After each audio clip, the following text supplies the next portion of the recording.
Good evening, everyone. I'm going to call the governing board meeting to order at 7 o'clock. If you would roll call, please show that all members are present, and please join me in the Pledge of Allegiance and a moment of silence.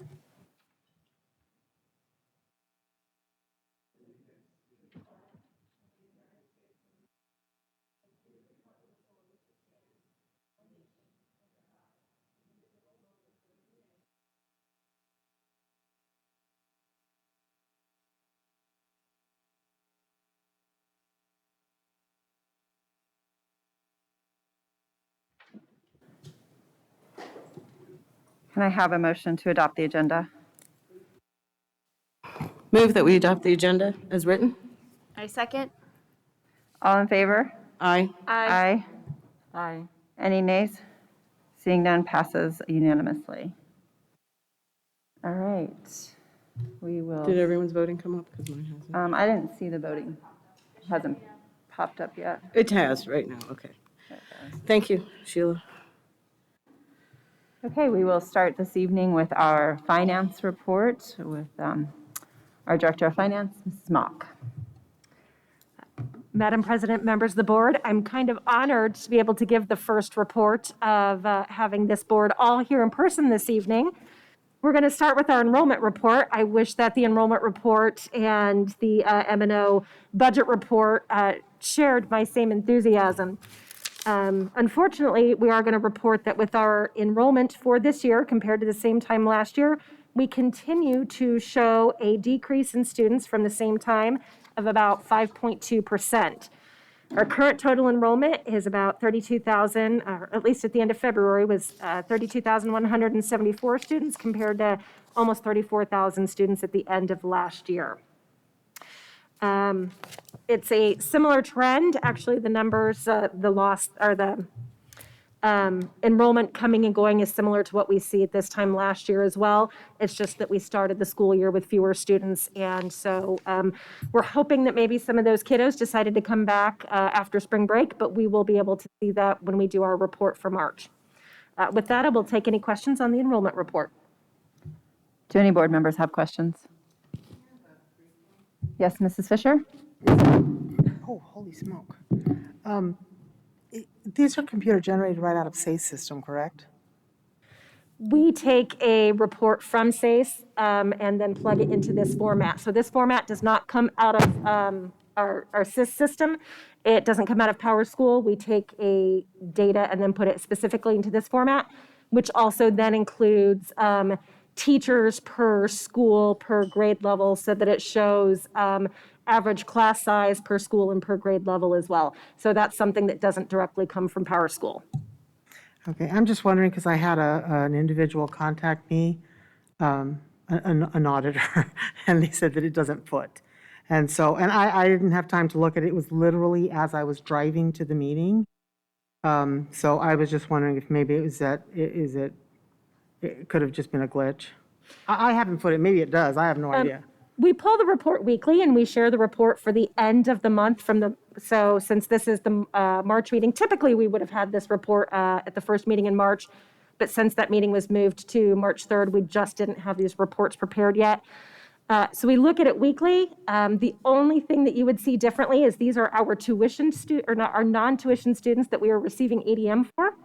Okay. And so any of our tuitioned kiddos are not included. So we actually have more students overall, but it's not going to include our Head Start preschool, our tuitioned preschool, our community education preschool, or any of our tuitioned. If we have any kiddos in high school, it would not include them. So it might be actually a little short from what we're getting, but this is specifically as it relates to our budget and who we're receiving ADM from the state for. Okay, I'll take a look at it, and any other questions I'll send along. Any other questions? Okay, seeing none, Mrs. Mock?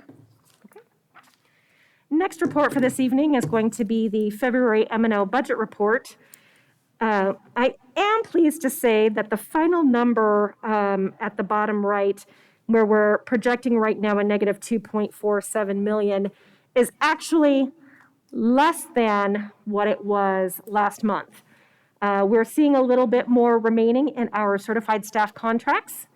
Of course, again, the main portion of that remaining budget balance is coming from our enrollment stabilization grant, and back in December, coding over $10 million of our certified salaries to ESG out of M&O.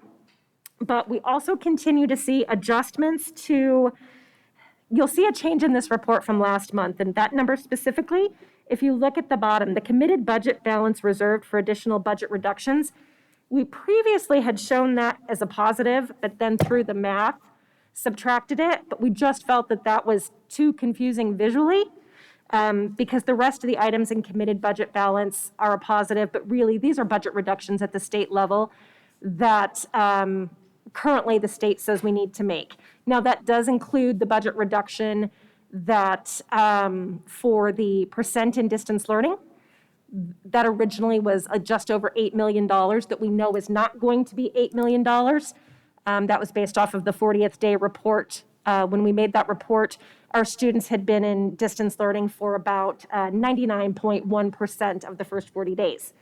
Once the school year is all said and done for the 180 days, we think it's going to be closer to 35%.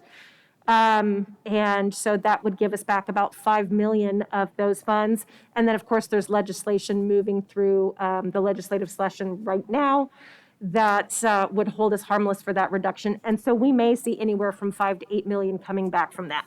So just know that $13.5 million in reduction is not going to be that final number. And we're going to hope to have some additional M&O carry forward to take into next year, which we will talk about as we move through the budget process for FY22. But with that, I will take any questions on the M&O budget report as well. Do members have any questions?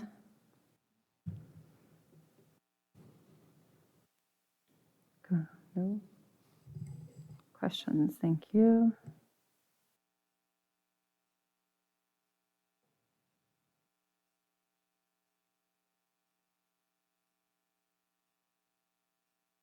Is that the end of your reports, Mrs. Mock? President O'Brien, it is. Thank you very much. Okay. And are we, We will, Mr. Miglorino is going to pick up as soon as we get the presentation for the Auditor General District Spending Report. So I will turn it over to him at this time. got it, thank you so much. President O'Brien, members of the board, Dr. Finch, we are pleased to present the Auditor General District Spending Report, previously referred to as the Classroom Dollar Report. It's been a long time since it's been called that, but I think I stole this set of slides from last year, and so it might be time to retire the Classroom Dollar Report. I might be the only person that ever remembers it being at the Classroom Dollar Report, but this is for fiscal year 20. So this is for the 2019-2020 school year. This report is actually required by statute and is designed to analyze non-classroom spending as well as instructional spending or classroom spending. We've included this note since fiscal year 16 because this is fairly important. The administration category since fiscal year 16 now includes retiree health payments, and those payments are unique. Not every district necessarily has retiree health costs. And so we'll cover that as we go through some of the information that's in here. One of the key factors, because it was called the Classroom Dollar Report, is the classroom dollar percentage. This is the percentage of instructional spending for our district. This is also one of our goals for this year, is to retain our position. And we have been third in this ranking of the large school districts in the state for as long as I can remember. So probably better than 10 years. You can see our instructional spending at 59.7%. Only Gilbert and Chandler school districts spend more on instruction than we do. And it's, I would say, significantly more than fourth place. Peoria has increased their instructional spending, so kudos to them. They're at 58.1%. The peer group, and I think it's important to designate, peer group is what the Auditor General's report uses, so it's going to include the districts that you see listed here. Some of these districts we feel are not necessarily comparable districts for us, but we don't get to author this report. Remember, this report is compiled by the Auditor General. But we also look at data from what we call our comparable districts, and those are more districts like us, large K-12 districts here in the Valley that are more similar to Deer Valley. So those districts include Chandler, Gilbert, Peoria, Paradise Valley, Scottsdale, and then we throw Dysart in in some of those comparisons as well. Those districts have been named as our comparable districts since 2005. So you'll hear me use comparable districts and you'll hear me use peer districts, and I think there's importance in that distinction. But again, our instructional spending remains at 59, or in third place at 59.7% for this year. The report also indicates cost measure comparisons. And again, this is looking at our data compared to those peer averages. So that does include districts beyond what we would normally use for our comparable comparisons, but it also includes the state average. So, and this is a little bit of a heat map. So you can see the favorable colors, green, blue, and I'm going to call that yellow. I hope that's a good representation. I do have challenges with colors. And the high and very high categories, or orange and red, would indicate above the other comparisons. Our cost per mile is very high. Our cost per rider is high. That was an improvement. Our cost per rider did improve. But we'll get into information regarding the transportation as we go through the actual report. So now I'm going to look at this data over time and look at it relative to our comparable districts. Again, remember the comparable districts include Chandler, Gilbert, Paradise Valley, Peoria, and Scottsdale. We don't include Dysart in these numbers. We could. We have their data included in the spreadsheets. We just omit it from this, but we could easily add that in if we should so choose. So you can see over time, this is a percentage of total spending for the 3 years, including fiscal year 18, fiscal year 19, and fiscal year 20. Deer Valley on the left, the comparable averages, the averages for the comparable districts on the right.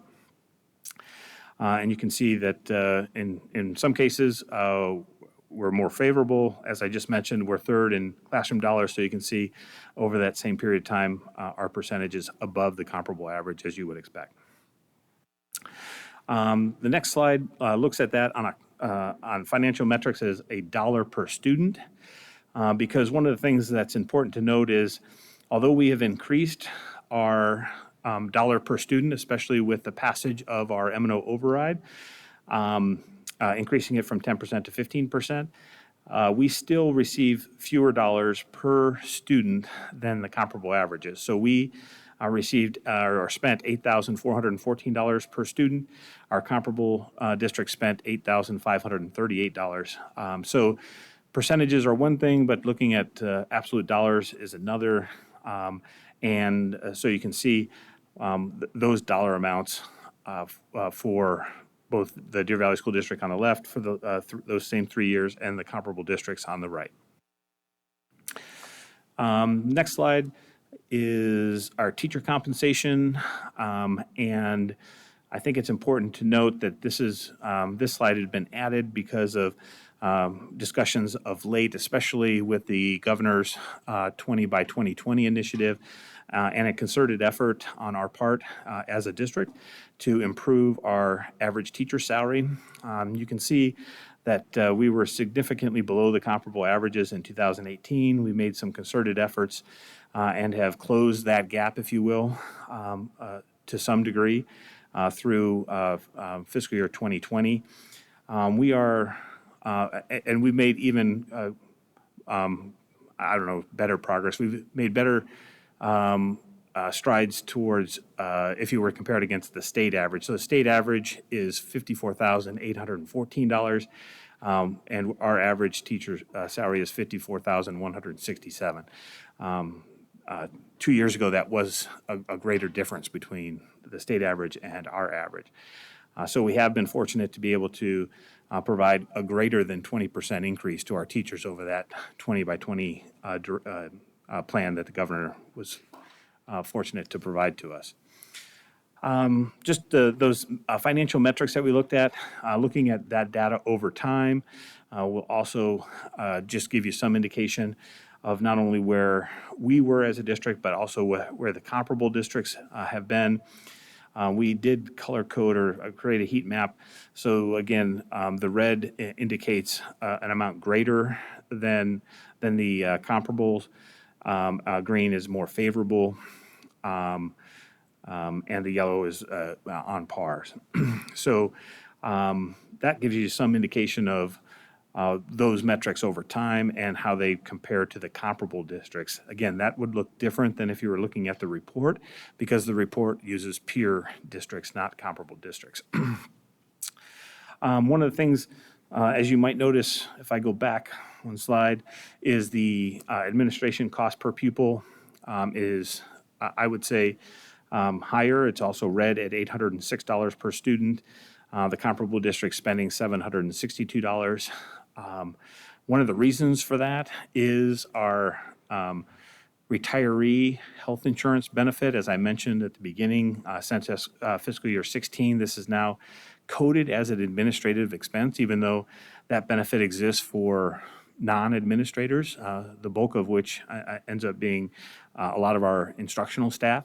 But all of the cost associated with that plan, other post-employee benefit, or OPEB is the terminology that we use, is an administrative cost since FY16.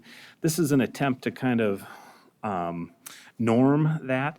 I am aware that both Peoria and Deer Valley have an OPEB M&O expense.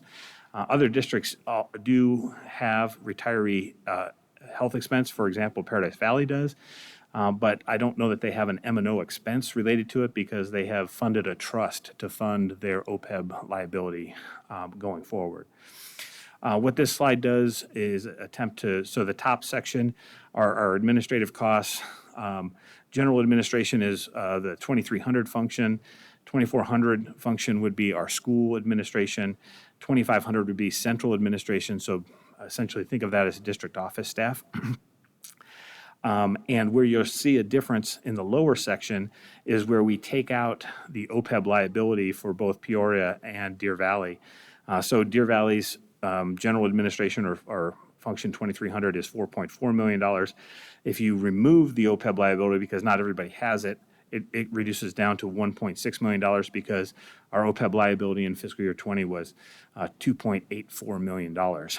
Peoria's OPEB liability for that same year, $2.45 million.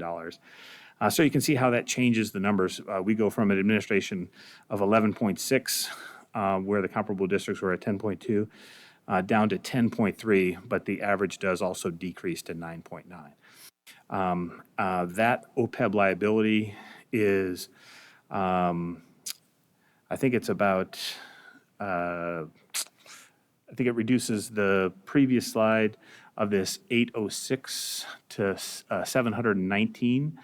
I don't know why I'm guessing. It's right here on this slide. $719. And so it's a fairly significant amount. Again, just taking the $2.8 million and dividing it by the 32,000 students that they have listed for us. So that's what this slide is attempting to do, is just kind of try and norm that, because not every district has an OPEB liability. We mentioned transportation. There was some improvement in our cost per rider. We also did improve in the ranking of, this is the peer group that they use for transportation. The peer group is different for transportation than it is for the instructional percentages that we looked at. We were third from the bottom last year. We are now fourth from the bottom, so we moved up on the list, or improved relative to the peer group. This is also a little bit challenging because the peer group is determined by the distance traveled per rider, and it's does not take into consideration the configuration of the school. So there are some elementary schools that we are compared to, and I would argue that our transportation needs are different with high school students than they are for elementary districts. But again, this is not our report. We don't generate the report. We're just reporting what they have indicated. It's not to say that there aren't opportunities in transportation. We're still investigating those. It's just that I think if we were to compare ourselves to, I don't know, Wilson Elementary School District, that's a urban school district that's very small in geographic size with just elementary school students. I don't know that that's a comparable district. We would not consider that to be a comparable district to the needs that we have in our district. But they apparently drive reportedly the same amount of miles per rider that we do, for whatever that's worth. So kind of some conclusions from all of this. And one of the things that's not included in the report, in past years, they've indicated statewide testing data. That wasn't available because we didn't test in fiscal year 20. But every year that the report has included test data, we significantly outperform the state. We also outperform those peer districts and even many of our comparable districts, those groups. So we like to make the comment that we compare positively amongst the peer groups, especially when you look at not just the financial implications, but what we feel is our mission, which is to effectively create learning opportunities for students. And we are even better than the peer or comparable districts when we look at the state data. We did spend less, mentioned that, but here are the numbers. So it's $124 per student less. On the comparable districts, the peer group, it's $367, and it's $722 from the state average. I think what's important to note is when you hear the reports that the state of Arizona is spending, or ranked towards the bottom, I'll say, in national spending, they're using the state average. And we're $722 away, or almost 9% below that in terms of funding. So I think that's important to note because that is significantly less than other districts throughout the nation. Again, mentioning that the administrative cost per student is a result of the retiree insurance, but there has been an increase in administrative cost. Much of that has been planned expenses. We have increased the number of administrators, specifically at the school level, deans or assistant principals, or at one point in time were referred to as teacher on assignments. But that is an administrative expense. Again, that function 2400 that we looked at earlier. And then we've included this, once again, we do have opportunities to explore more efficient ways to address our transportation needs and trying to find how we can implement some of those without, and continue to meet the needs of our riders throughout the district. So with that concludes the report. I'll be happy to answer any questions. Mrs. Fisher?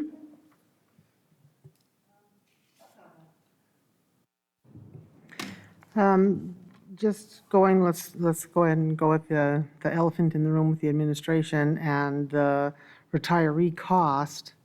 That's been an ongoing, every time administration goes up, we blame it on the retirees. But when we look at our org chart, it's grown exponentially. And I'm a little concerned when we have our teacher pay showing that we are below the average and our administration pay is above the average. So what are we doing to clearly show those retiree costs? How are those being tracked? I mean, how can we know that truly is what is driving that increase in administrative costs? Because a lot of districts have administrative costs related to their retirees, especially if they were grandfathered into old plans because you can't drop them off. So are we dictating, are we tracking that, and what can we do? is it a projected liability, or are we looking at our actuals? Because this is based on our actual financial reporting. So do we have an actual where it's segregated out that we can tell it truly is the retiree versus another administrative cost? That's the first one. And then the other question I had with some of what we're looking at when you're talking about, because we do get significantly less money than some of the other districts, mostly the inner city districts. And so like when you look at our administrative costs, we are at the top of our peers. We are the highest when you look at our peers as in urban districts. Now, of course, if you add the inner city, we're in the middle of the pack, but those districts also have desegregation, and they also have administrative costs that are through the roof because of that desegregation. So is there a way we can show a more reflective for our constituents so they see, number one, that we truly are, working with less, and is it really going to the kids or is it going to an administrative waste? Because that's always the first concern when you go to any LD meeting. There's guaranteed to be either a retiree or an individual that says, my kid doesn't have what it needs, but you've got a lot of administration. So how can we know that that is what that is? And how can we best, I guess, be transparent to show that to our constituents, to our public? Because if we're going to ask them for support repeatedly, they need to know why we need it, and they need to know we're being responsible with their dollars. They're not ours, they're their dollars given to us. You want to I respond, guess Jim, or that me? sums up my main Yeah, there's concern. like 75% that was wrong. Do you want to answer, or do you want me to answer? I think I was taking notes. I'd like to take a shot at it. President O'Brien, Ms. Fisher, so the first, is the OPEB separated out? Is it actual costs? Yes, this slide is the actual, the $2.84 million is the actual expenditure. That's also found in our comprehensive annual financial report. In addition to that, biannually or every other year, we do an actuarial study on what the cost is going to be, so we can book that in our financials, the accrued liability of what this looks like over time. And so we have that in our financials as well. It's also found in our comprehensive annual financial report that is posted on our website, on the Budget 411 website. So yes, these are actual costs, and they are normed for the data that we're able to get from the other comparable districts. So if other districts are putting it through their trust pools, have we considered doing something of that nature, since we have a very healthy trust pool? And this is specifically for benefits, correct?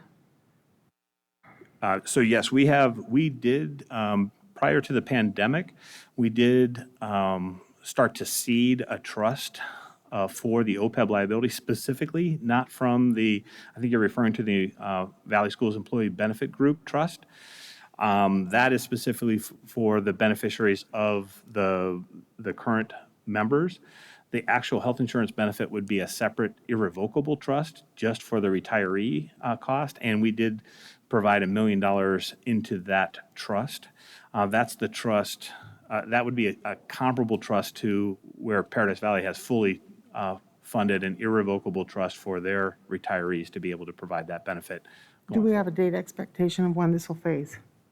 I didn't hear the question. Do we have a date expectation? In other words, do we have a year of when we expect this to phase? So as our retirees are going to hit 65, the ones that are included in, do we have an expected year that this is going to phase? Yes, President O'Brien, Ms. Fisher, yes, it's part of the study that's done every 2 years. The option that we've chosen since the benefit was decided decades ago is a pay-as-you-go option. So we pay the $2.8 million every year, or whatever the cost is, right? Because the cost changes from year to year. The report actually looks at that over time, and it's the year like 2035, I'm going from memory here, where it peaks at I want to say maybe just under $4 million by that year, and then it comes down drastically because we stopped the benefit back in 2009, but we have the tail of that, that we still have an obligation to the employees if they meet the criteria of the plan. So yes, we have a full projection of what that looks like, and in that report, it also gives us what the funding ratio would be for the trust to be able to fully fund it so that, and the timeline associated with fully funding it so that there wouldn't be an ongoing cost going forward. It's a little bit more than, so it's a little bit more than the amount as pay as you go, but you pay it over a shorter period of time. So just for round numbers, don't quote me on these. So it's like $3.5 million over the course of like 10 years, maybe 12 years. And then it's fully funded because you're only taking what you need on an annual basis, and the excess is funded and invested to be able to provide for the additional years of the expense that's going to be necessary. So that's included in the report, and we'd be more than happy to provide that so that you can. I would like to see it. And the only final question I have on the whole thing is, and I didn't have time to look extensively into transportation. I thought we had significantly reduced our transportation. When did it start going back up? Because it looked like it was pretty high in the last couple, I only have the last 2 years that they started putting out the Excel spreadsheets. Yeah, President O'Brien, Ms. Fisher, let me take the other questions that I still have written down here. We are at the top of the peers and the admin costs. I don't think that's accurate. I believe Scottsdale School District spends more than we do per student at $844 per student. And the question was, do I we? think Scottsdale didn't pull as urban. Mrs. Fisher, some folks are having trouble hearing you, so if you could speak more closely to your microphone, don't do that. Okay. I think it pulled as an inner city. I don't think it pulled as urban. That's why it wouldn't be on mine. But I'll double check. But I guess to your point, do we break out the peer districts of the non-urban districts? I would contend that the comparable districts, the data that we are looking at here, are non-urban school districts that are more like us. So it does not include districts like Phoenix Union or Tucson, Mesa School District. We feel those districts are not as comparable, even though they're in the peer group, they're not in our comparable group. So we do actually break that out. I also made a note that you said that our average teacher salary is below the state, and our administrative salaries are above. I don't know of any I mean, part our of the administrative report. spending is what I meant. Okay, administrative spending is certainly is also addressed with the OPEB. If you account for the OPEB liability that we have, that not every district does have, then I think we are more on par with the districts that we consider as comparable. We are already on par with the districts in the peer group, but again, we don't feel that that is a fair comparison. The Right. peer group is not a fair comparison. And Scottsdale does pull as city. That's why it's not on my list. I only looked at, we're at the top of the suburbs. Scottsdale Not does if pull you as a don't, if you city. take out the OPED, not true. The OPED liability changes everything. If you look at this chart, we're the bottom in both of them, so I don't understand where you're getting that. From the data from the Auditor General. But that's peer group, so it's different. You don't get to pick out the parts that you like and make your own story. No, I'm not picking out the parts I like. I'm trying to avoid us doing that. Oh, okay. Because I'm comparing suburb to suburb versus inner city. I'm not So picking the you're picking districts out, that are, so you're not using these, or using a different than these up here? I don't understand. I have the full file that comes from the Auditor General. It's on their Okay. web. Okay. Yeah. This is So- what we've been using for 16 years, I believe. And so if we want to change it, we probably need to do it as a board and decide if you want to pick a different group of peers, that'd be fine. We could change it. Okay. So that's why Scottsdale didn't come up though. Okay. And President O'Brien, Ms. Fisher, the last question that I took a note on, you had asked, when had the transportation costs increased? And they have been, per this report, they have registered as high for several years. And this is just the last 3 years of the data.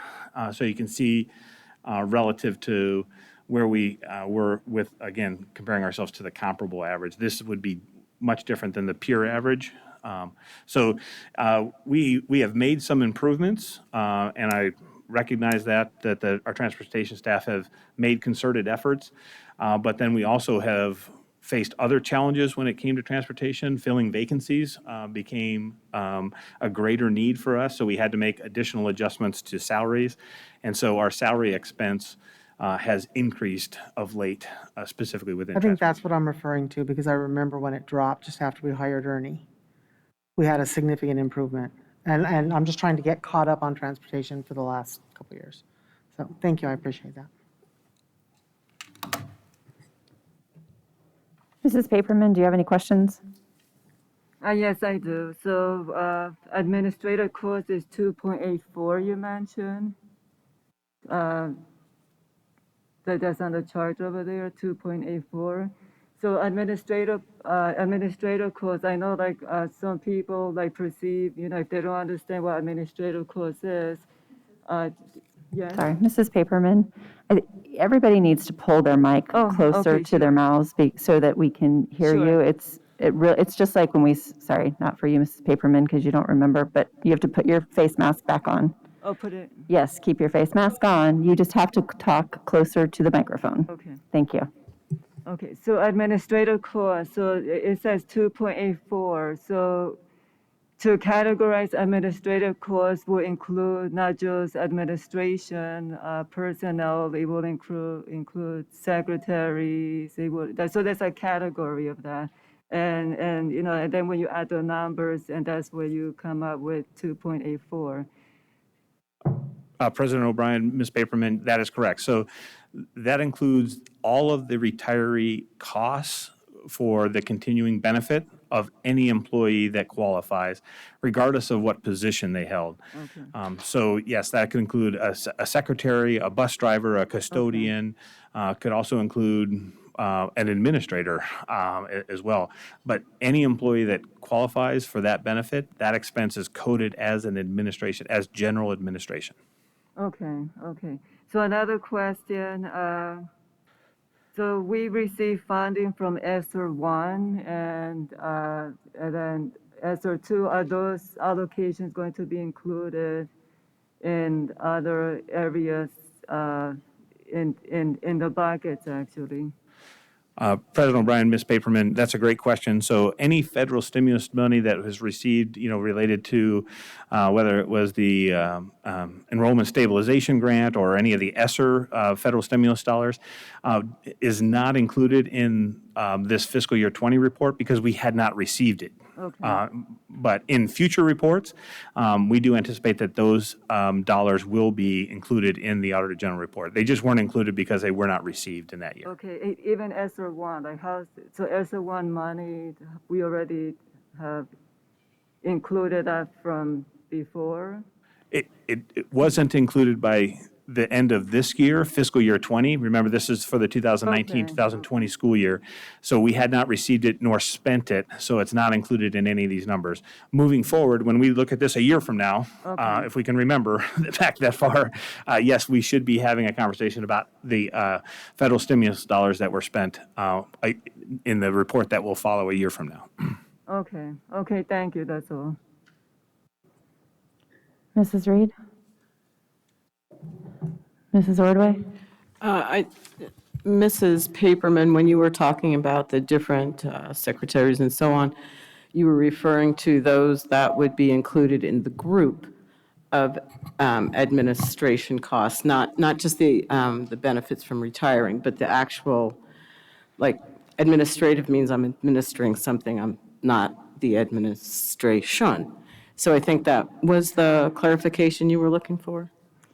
Yes, administrative costs, because I know like some individual like misinterpret and say, oh, this is going for principals, for superintendent, but there's a category of administrator where the course is going and then the numbers add up. Yeah, President O'Brien, Ms. Ordway, I'm sorry, I misunderstood the question. When you referenced the $2.8 million, it had me focused on the OPEB liability or the retiree insurance, but Ms. Ordway is correct.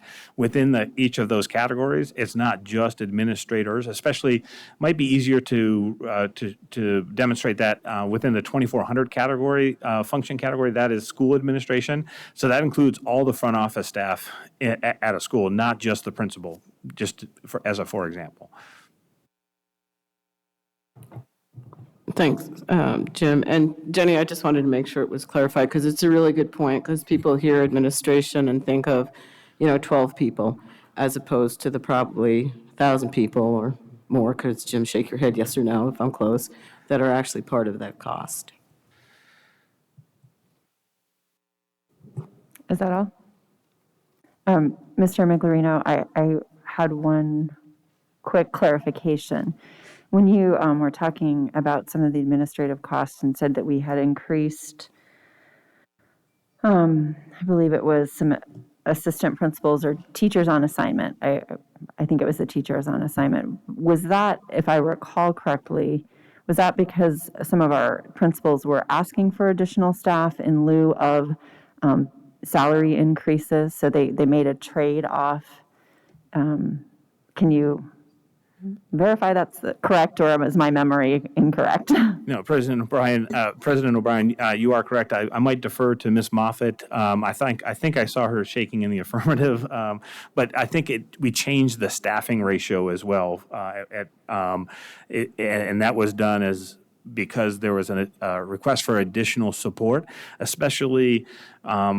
If I'm remembering correctly, as it was tied to social emotional supports that were needed at the campus. This is prior to the pandemic happening. Okay, thank you very much for verifying that. If there are no more questions, thank you for your report, Mr. Miglerino and Mrs. Mock.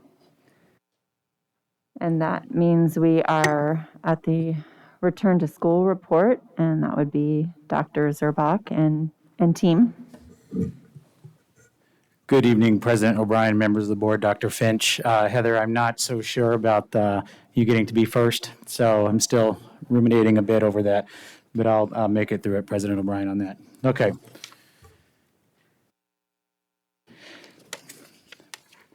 Okay, I want to start this evening's board report with a quick debrief of our second dose vaccination event. It went very well. As you know, it occurred at Barry Goldwater and Boulder Creek High Schools on Friday, March the 12th. We had a number of volunteers from our district and from our community, many of whom are at the table today, who came out to help provide this wonderful event for educators and support staff, not only in the Deer Valley District, but as you know, for all educators and support staff in our footprint. So whether they are with Deer Valley or a charter school or a private school or a daycare, they were eligible to come and receive the COVID-19 vaccine with us at this event. We hit approximately about 1,700 folks between our two schools. Goldwater had a little bit more volume than Boulder Creek. But it really was a great event. The rain came in the afternoon on Friday, and it tried to foil us, but it did not. We did a quick transition, and we were able to move the equipment into one of the gyms at Barry Goldwater. And so just within 15 minutes, we had folks switch up from the drive-through event through and go inside and to get them their vaccine. Want to thank again Valerie Bullis, as I did the last time. She really did a phenomenal job with the planning, as it was quite a feat to pull off, and the coordination that's involved with the county, with our pharmacy partners who are Fry's and Albertson Safeway, and they were great. And then, of course, the communication and coordination that's necessary with the charter schools, the privates, and the daycares. So great job, Val. Also, I want to thank the community members and the individuals that helped sponsor. We had actually one of our members from Interfaith sponsored one of our lunches for our volunteers and the workers. We had multiple PTSAs from our schools who joined together and sponsored meals. And then we also had individuals from the community who donated either direct through food or through some monetary contribution to help us pull off this event. So all in all, very excited about future opportunities that may come with the vaccination for our students. Nothing has been decided yet by the county right now in terms of opportunities that we may be able to provide. But stay tuned as we have let them know that we would be willing to provide those opportunities for our students when they are ready. As you know, the governor, in an order, has let those who are 16 and older become eligible for the vaccine, but that's only through the state right now. And so there are different capabilities that the state can do that the county cannot. And so we will be in communication, though, with the county and see what we can provide in the future. Okay, real quick on Executive Order 2021-04. For most folks in our district, they probably didn't pay too much attention to this order because it really didn't impact our operations. This order did require in-person school options for students on March 15th. But again, since we have been in session since mid-September, it did not really have much of an impact on us. What it did do for us, and this is what we'll get into in the next couple slides, is the governor did outline how the community levels of transmission should be reported going forward. And so there are a couple changes with respect to that, which I'll outline on the next slide. So consistent with the CDC's operational strategy plan, which came out in late February, there has been a change with the three metrics, and so there will no longer be all three reported, and the one that has been removed is the COVID-like illness metric. And so going forward, that means that you will see us report out on the case count and the percent positivity. As far as the actual levels of transmission, there are 4 levels now instead of 3, and as you will recall, the previous 3 levels were minimal, moderate, and substantial. Now with the 4, as it states on the slide, there are minimal, moderate, substantial, and high. The high transmission has replaced what we previously knew as substantial, and the previous moderate category is now divided into 2 levels, and those 2 levels are the moderate and substantial. And then the minimal remains the same. And so you will hear from Mr. Miglerino, as you have in the past, going forward, that he'll make reference to these labels on the levels of transmission going forward. And then the third change with respect to this is the reporting period.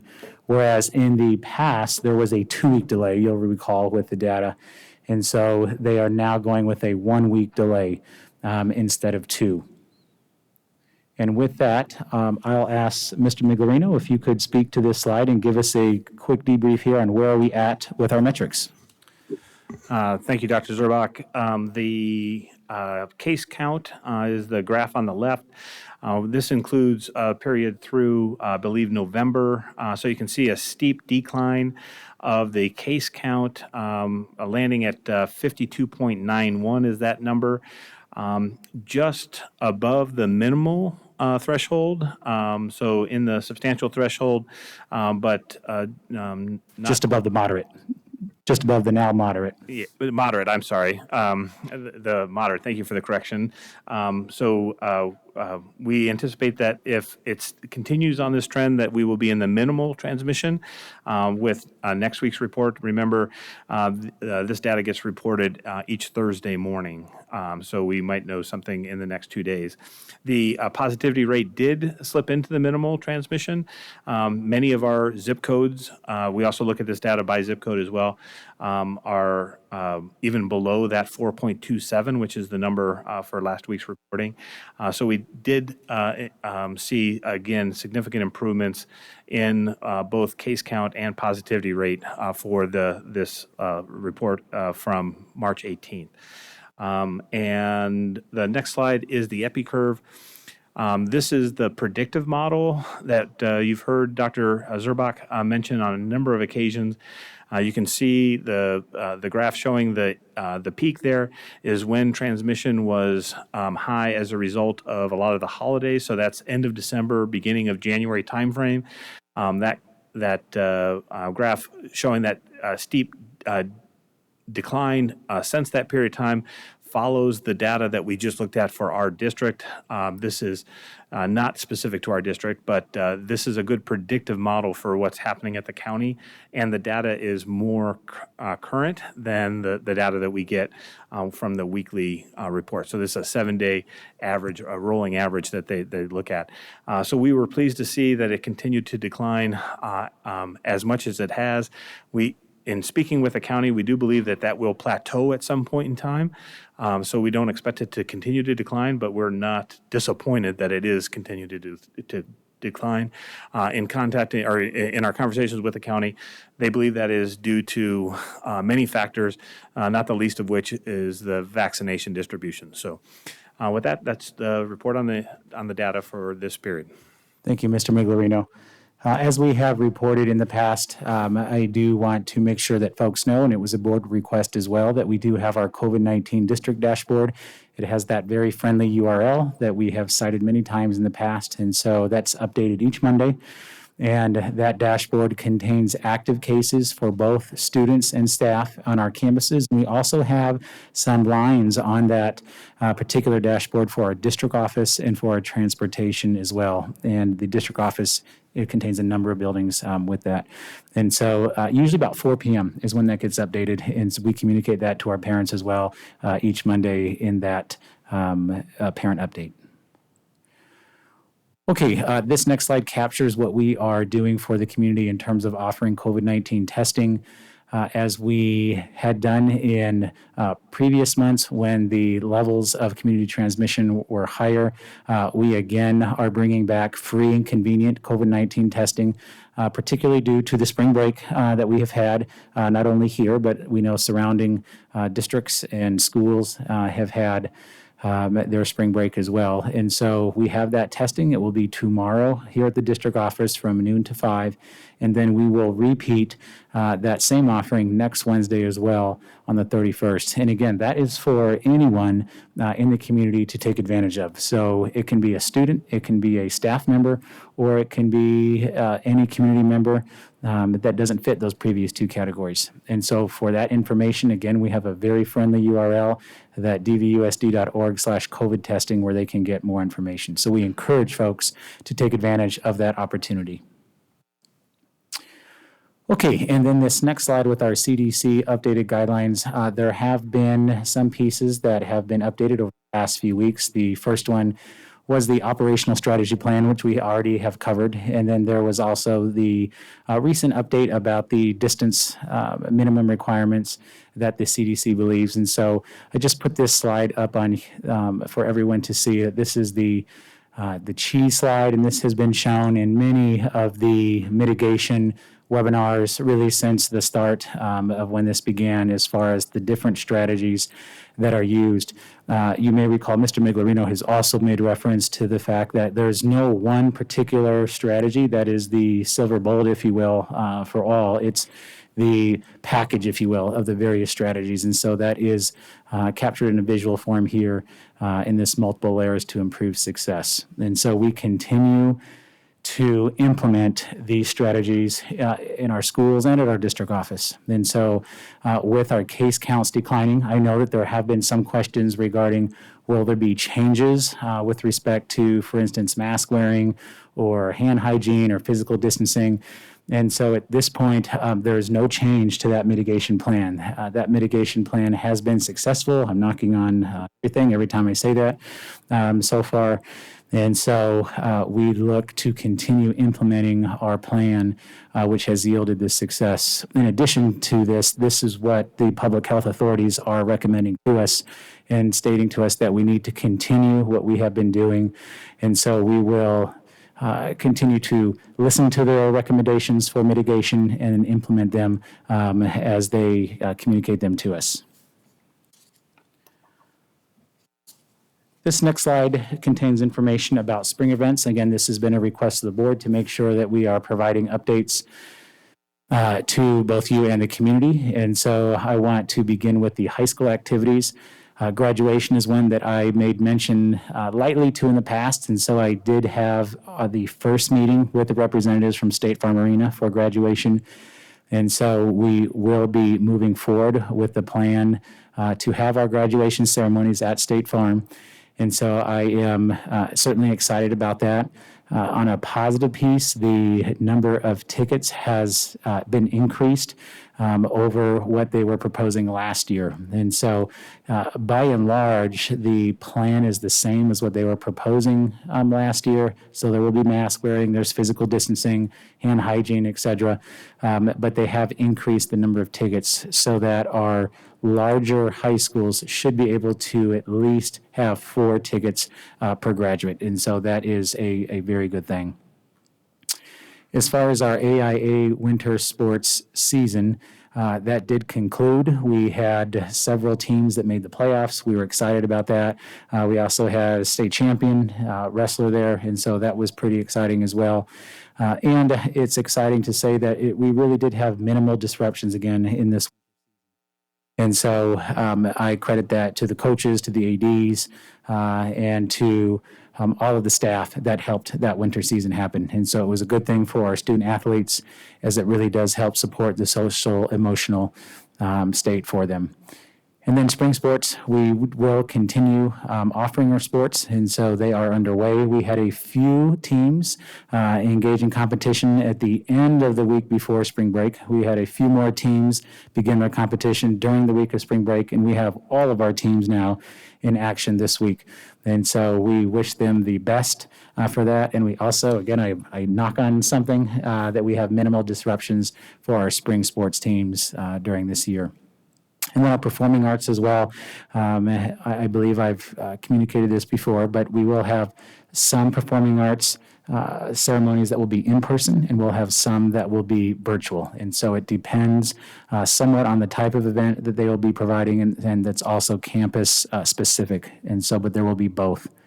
For our 7-8 sports, again, in the spring, we are planning to implement an in-person sports season for our 7-8s. They are the one group, if you will recall, that did not get a chance to have a sports season, because last year the pandemic set in right at the start of their season, whereas the current 8th graders who were 7th graders, they had a chance during the fall and the winter of last year. And so we are pleased that we can have that season as of right now, and so they will be moving on, and I believe their season begins next week. And then 8th grade promotion, again, I've communicated this before, but just to state it again, the promotion is an in-person promotion for the students in 8th grade, and it will be streamed and recorded for our parents. I know, and as I've said before, that not some folks, I realize how they want to attend that ceremony, but we do have limitations for that 8th grade promotion ceremony. One, due to the size of the classes that we have that are promoting and the space that's available. There are some limitations at the high school campuses that have not been in place in prior years. And so due to that and due to the physical distancing that's necessary, that is our plan for 8th grade promotion. As far as social emotional learning, we do continue with our plan for that. We have a website which is just chock full of various resources for our parents. We have our monthly letter that's up there that has the theme for our SEL, and we also have our webinars. On March 3rd, we held our most recent webinar, which was how to support parents with managing emotions of young children. And so that was a well-attended webinar and is recorded. And so that website for our families to see. And then we also, through Dr. Finch's support, have secured a partnership with Farmers to Families. And so that's at Barry Goldwater High School, where we are able to provide boxes of nutritious food to our families in need. And so we look to continue that partnership as we move forward. And then also, this is super exciting, is the School Grant Safety Award piece. And so you will recall about a year and a half ago, Dr. Finch helped us with this effort in working with the governor to secure additional funding for our school safety grants. And that was a successful effort. And so we were able to secure many safety grants with our counselors and SROs and social workers for a number of schools for this current year. But we got additional safety grant awards in the past 3 weeks. And so those schools are listed there. And so those are Arrowhead, Sunset Ridge, Mirage, and Copper Creek. And so we are, again, just thrilled about this. Those will be a 2-year safety grant award. And then hopefully we'll be able to reapply for those and to have those going forward. And so those are for counselors, and then Copper Creek is for a social worker. Okay, and with that, I will pass it off to my comadre, Dr. Gail Galligan. Thank you, Dr. Zarabak. In January, we pulled together the 712 Student Achievement, Student Success Intervention Work Team, made up of teachers from all of those levels, administrators, and district departments. That team's task was to pull together a menu of options for our campuses to utilize this spring into the summer and then for next school year. The team identified these 6 areas as the areas that we wanted to focus on: grade enhancement, school year extension, spring programming, summer programming, 21-22 school year programming, and then communications and connections. And with those areas, we built agreed upon processes or collective commitments so that as we communicate with our campuses, these 3 bullets with the sub-bullets really directed our behavior as a work team, that we would be more consistent and inconsistent in the strategies that we identified, that we would ensure interventions promoted student success, and that we would ensure academic integrity. We spent quite a bit of time in each of the meetings we had refining these collective commitments, and these will drive the work that moves forward with our campuses. The first part of the 712 menu of options are grade enhancement, and you can see that we have guidelines for what grade enhancement actually means, and the state tests for this school year that will be impacted for grade enhancement for children, and then the state assessments that have been identified for next school year, the spring of 22. Our summer programming, we are working on those particular opportunities for children. There's general information. We broke that into 3 areas: enrichment opportunities for children, intervention opportunities, and then credit and or grade recovery. You can see that the enrichment opportunities include middle school math level up, and we had a program like that last summer that was very successful for our middle school students. Our Gifted STEM Rocks, our EL Writers Workshop, and community ed programs. Now, those enrichment programs do not incur grades. They are truly enrichment to broaden kids' learning and horizons. Our interventions are very different in that they are targeted interventions. So continuing would be our Student Support Services Extended School Year for identified students with IEPs. Our Jumpstart program is moving from math and reading to a bit broader.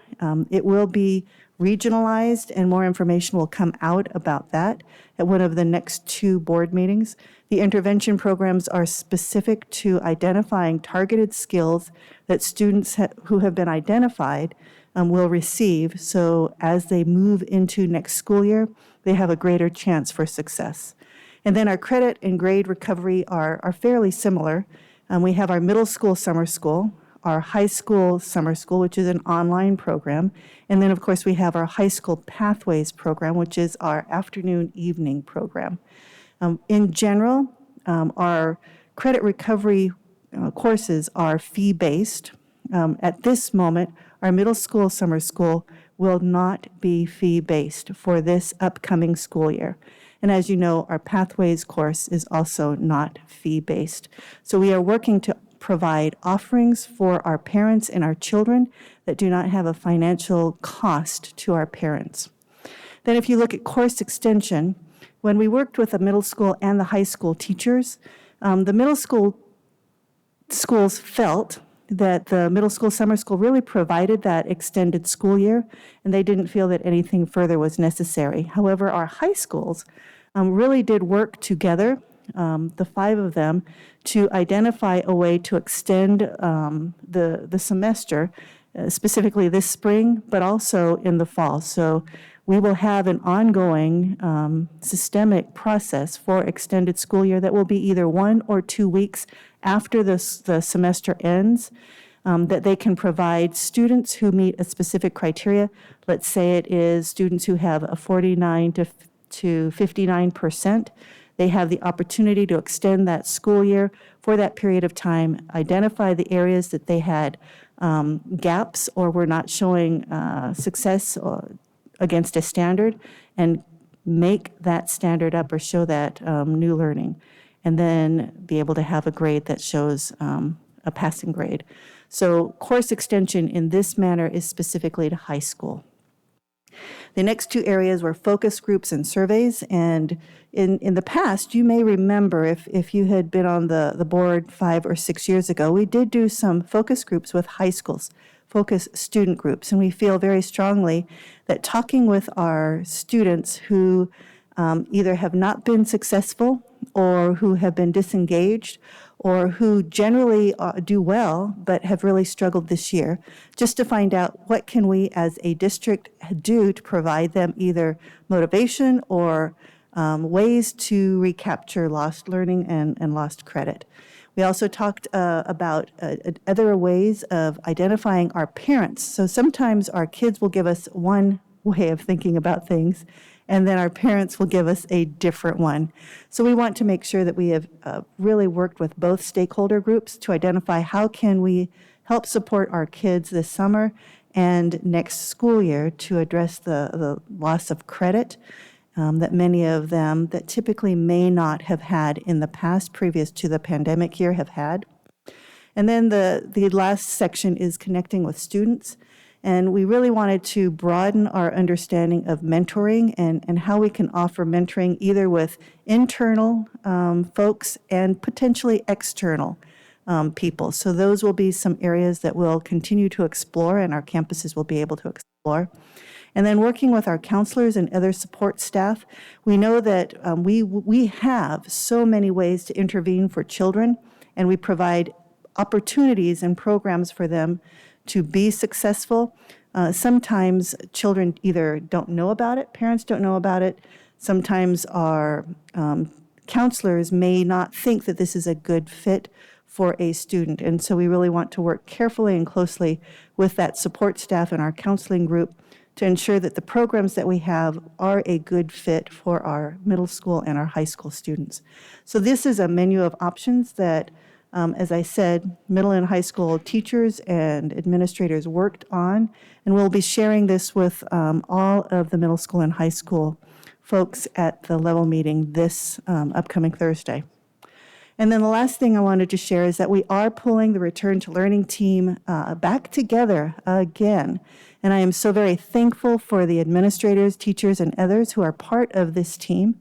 They will meet with us for 4 meetings in April with the goal of looking at the 21-22 school year. Our topics include, but are not limited to, grading and reporting. You will be hearing a little more information about Phase 1 schools and Phase 2 schools, moving forward with some changes in grading and reporting. In-person and virtual instruction. I know that that was a topic that, as a board, you all have been very interested in, and that is something that we are going to address for next school year. Social and emotional learning, Gary talked a little bit about that. If you remember, we built a social and emotional website. We had each month had a specific SEL topic that teachers at all grade levels provided lesson and instruction to kids and supports for kids. In addition, we had in that website supports for educators, as well as on our district website, supports for parents for social and emotional learning. And then looking at assessments and how our assessments that we currently have will be able to help us identify and target student learning, identify gaps, and then that will indeed then lend into our PLCs and teacher collaboration for the appropriate interventions for children. And then MTSS, multi-tier systems of support. We are really looking at our instructional minutes next year and how we can work to embed Tier 2 and Tier 3, if not daily, into all students' offerings. And more information will come out about that. And that's what I have for you today. Thank you.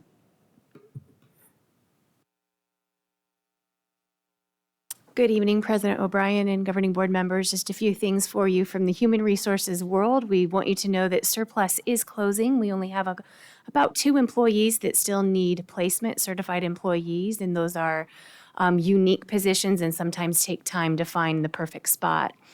Positions, because of that, once surplus is taken care of, all positions are then opened up to the outside, and that means that any future position that becomes available will also follow its own cycle. First, reassignment, transfer, and then open up to the outside if a person from the inside has not been staffed into that position.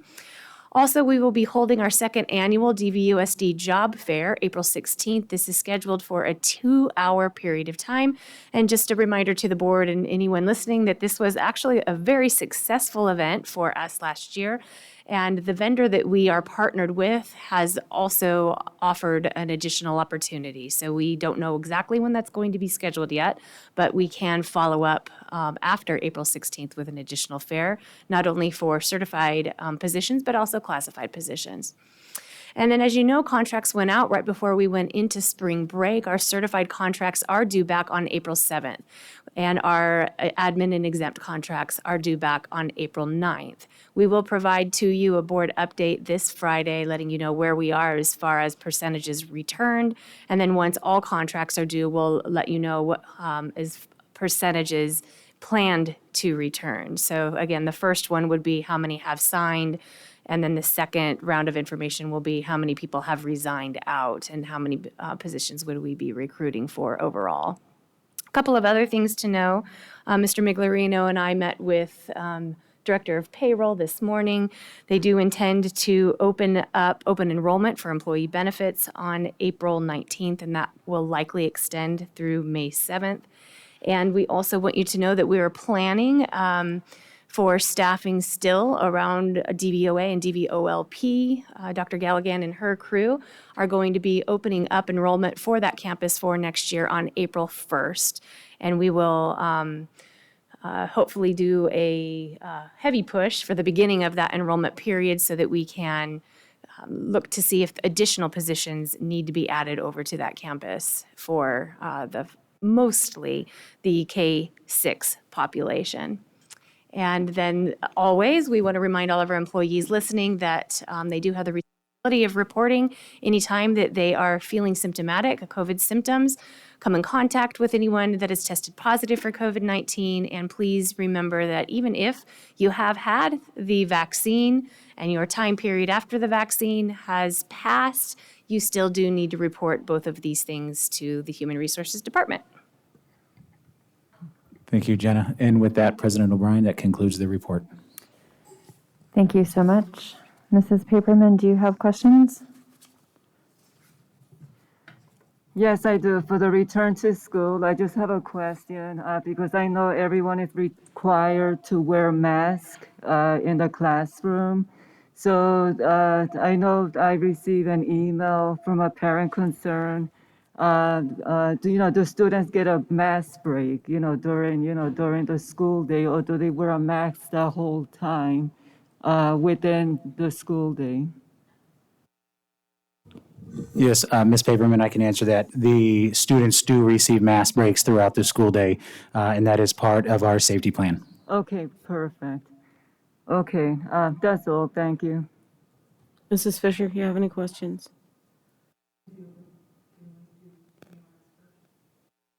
Okay, Mrs. Reed, do you have questions? Yeah, I just have a few. Mrs. Moffett, there are more staffing questions for you, and you can feel free to send the information to us later.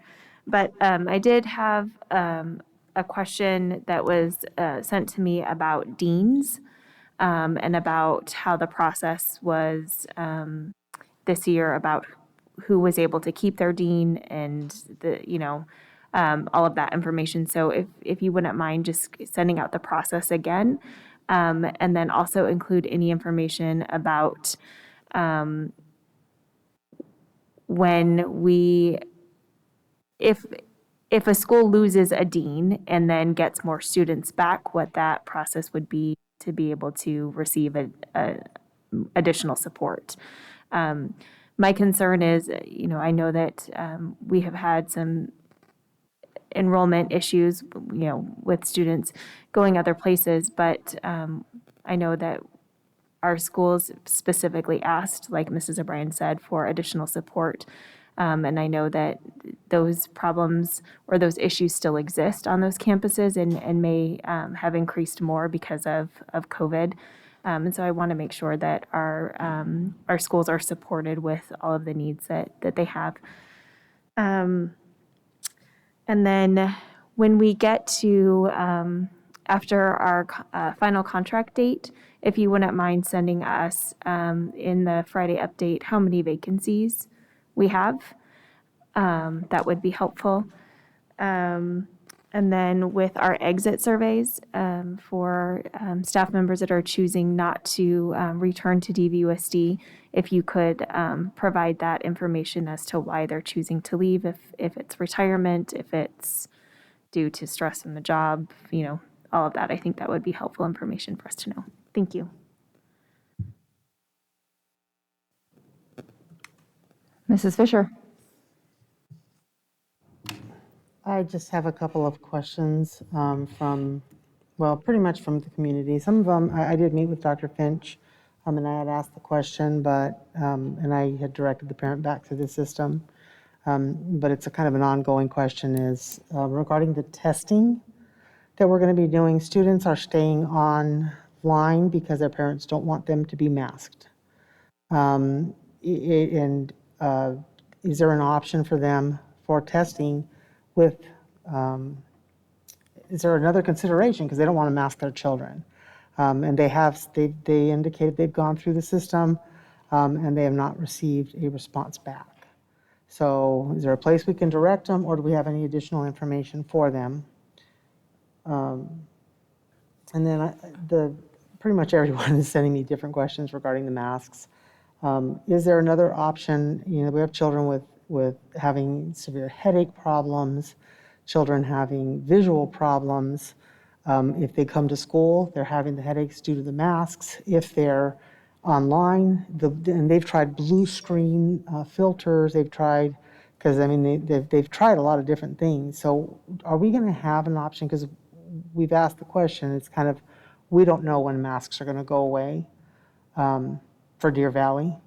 There's other schools doing other things, but we don't know. And so what can we communicate to our parents? Because their decision on where they're going to enroll their children, where they're going to send their children, really is based on a mask. And so those are the two main questions that I received that would apply in this area. Sure. President O'Brien, Ms. Fisher, as I indicated earlier in the report, as far as the face mask piece, that we would continue to utilize the guidance of the public health authorities on that. And so at this point, Maricopa County Department of Public Health has told us that face masks should continue to be worn. And so that's where we're at with respect to the face masks. As far as I think your first question was about DVOA students. Correct. Right. What options do we have for them for testing? Yeah. For that, I don't know, Dr. Gallion, if maybe we can put that in a board update, because we'd have to talk to Kathy White. I would have to talk with her directly to see what she has had. But in general, I can tell you that the options would be the same as what we do with our regular student population. And there is a process that folks would go through if they believe an exemption is in order. And so outside of that, there would not be a separate option. Okay. So when a community member asks, we just say masks are it, find a different option? I really am trying to. If a community member asks. Report on what we can tell our community members that are saying, I want to know what to do with my child. Sure. I want to encourage them, especially some of the children that I know are in the younger grades and or are potentially special needs, because I know that the level that we can provide them. I guess is there any, I mean, I don't know what options we can give. I guess you've expressed what the options are. Well, I just think if a community member asks, my suggestion would be to tell them that we're following the recommendations of the public health expert for that. Okay.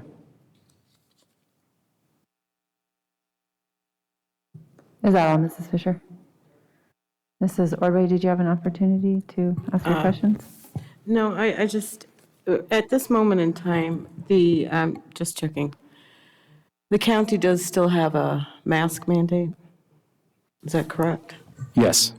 Okay. And we work, since all of our schools are in the county, with that, and also with any of the city ordinances, correct? Just to clarify, Ms. Ordway, so there is an emergency measure through ADHS, which is what we are bound by. Right. And so that is separate from the county order and the city order. That is an ADHS binding order that we must comply with. So we're kind of we need to wear masks for a multitude of different governmental agencies that we're underneath, correct? Correct. But again, I would say primarily right now, it's the ADHS emergency measure order from Dr. Kara Christ. And Dr. And Zabak. also, it's also under the governor's executive order Right. that we are to have the mask policy for that. Dr. Zabak, could you clarify who ADHS is while we're all pretty fluent at alphabet soup? Maybe some aren't. Yeah, sure, President O'Brien. So ADHS is the Arizona Department of Health Services. Right. Okay. And then also, this is a question that has gone around, and I cannot believe it's taken me this long to remember to ask. But with the federal mandate to wear a mask on federal property, does that have anything to do with us receiving federal funding? Just I a would ask question. Mr. Michelino.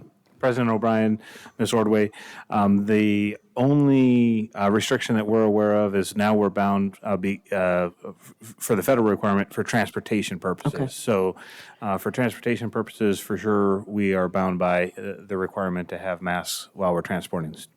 Okay, it just took me a while to remember to ask. That's it, and thank you very much for your very detailed information. And one more thing, Dr. Galligan, when will we have the list of classes that would be available? Because I know that there's been some honors language classes that were not being able to be done during Zoom.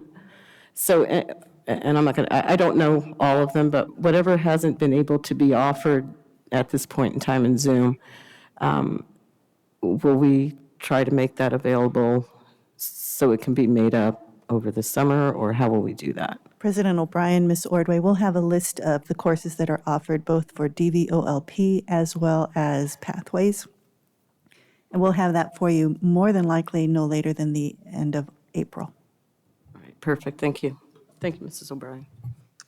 Yes, thank you. Thank you. I would like to do a follow-up question, Dr. Zerbach, related to our parents who say their children are having issues potentially with wearing masks. They do have an option to seek an ADA exception through their medical doctors, correct?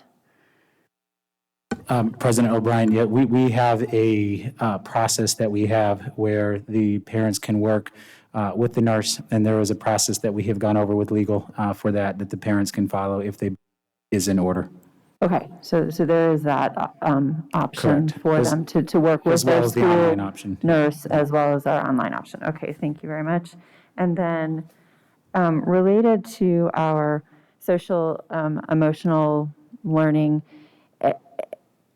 and not so much the learning aspect, but the aspect of, are we tracking data related to how many of our students are reaching out and using our school counselors or maybe our social workers? Do we have that data? And if we do, could we get it in a future update, as well as, I'd like to know how many, I guess, counselors and social workers there are. Are they overloaded? What does that look like for our campuses and our staff?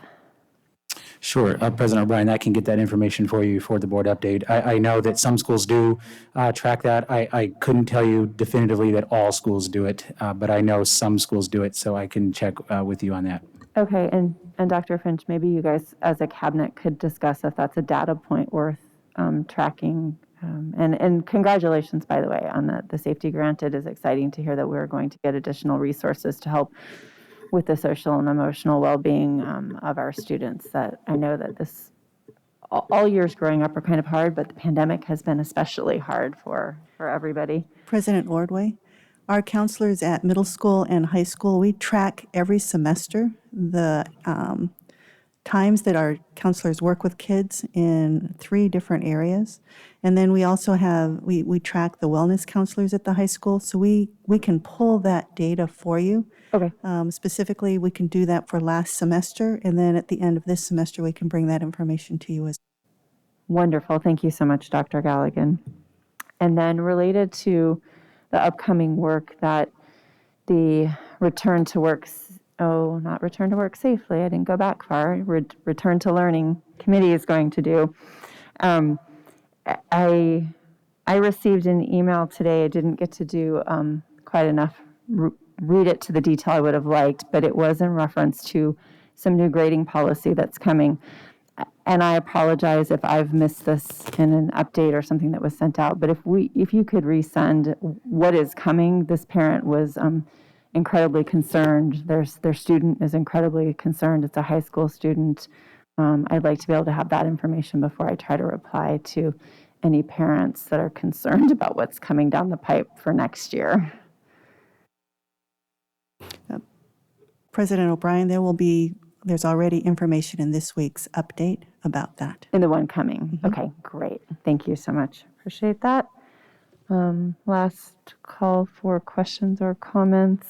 Looks like we're good. Thank you all for that wonderful return to learning report.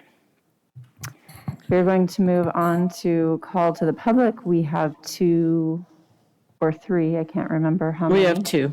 2, thank you. And if Jason and Maya. Yeah, I was just turning my head because I know Maya's there. Just start going over there so I can read this. The board invites public comment on the district's business in general and on any agenda item in specific. All speakers must observe the rules of decorum. Speakers must fill out a card listing name, address, and topic, and hand it to the board secretary prior to the president calling the meeting to order. Speakers must make their comments in no more than 3 minutes. If necessary to accommodate all the speakers within the 30-minute overall time, the board president may shorten the time of the speaker. Constructive criticism is allowed, is in order, Rudeness, vulgarity, disruptive conduct, or remarks disrespecting personal dignity are not in order and will not be allowed. Under the Arizona Open Meeting Law, the governing board cannot discuss or act on any items that are not on the agenda. Board members may respond to criticism made by a speaker, ask staff to review a matter, or ask that a matter be put in a future agenda. And if you would say your name and spell your name and say your address, that would be awesome, and then you can go. My name is Jason Goodson. My address is And do you on want this? 19th Ave and Bell Road. I'm part of, my daughter goes to Deer Valley Middle School, and I have a problem with your guys' face mask. I'm here to ask that you please stop this. Since you guys went back to school and she started wearing face masks, she's constantly having migraines. She ended up getting strep throat, and just last Monday, the last day of school from spring break, she started complaining about headaches and was sleeping. Saturday she was complaining about a sore throat. Sunday, Sundays when I told her to look into, we figured maybe it was strep throat again from the mask. Well, Monday we took her to a clinic and they ended up rushing her to the Phoenix Children's Hospital, where her heart rate hit to 166. It was 66, 68 beats faster than it was supposed to be. I spent almost the whole evening there with my daughter. Plus, who knows what the ambulance ride and everything's going to cost. So what I'm here to say is that we've called the school and told them about getting an excuse like this gentlewoman over here has one for no mask, explain the problems, and they say they don't care. They said that you either wear a mask or you do online learning. Well, she used to have A's and B's until she started online learning. Now, I understand when this first happened, I get it. People were scared. Nobody knew what was going on. But we have more than enough different states and things have been happening this is nonsense. The kids are not going to catch it, or maybe a select few.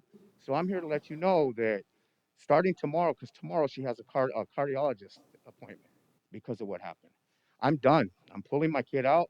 I'm going to school her. I'm not going to sit here and continue for her to be abused because you guys want to feel safe. I don't know what it is, but these aren't medical masks. Okay, they're not professionally fit, and you're not supposed to wear them all day. And you don't have to be a doctor to know this. The little kids are getting injured from this, and I'm glad I came here because I just found out. I thought I was the only parent. It turns out I'm not. So what I'm going to do is I'm going to leave it up to you people to fix this, and then I'm going to just take it to the news, the radio stations, and start getting all the rest of the parents like me. This has to stop. Thank you for letting me speak. Thank you.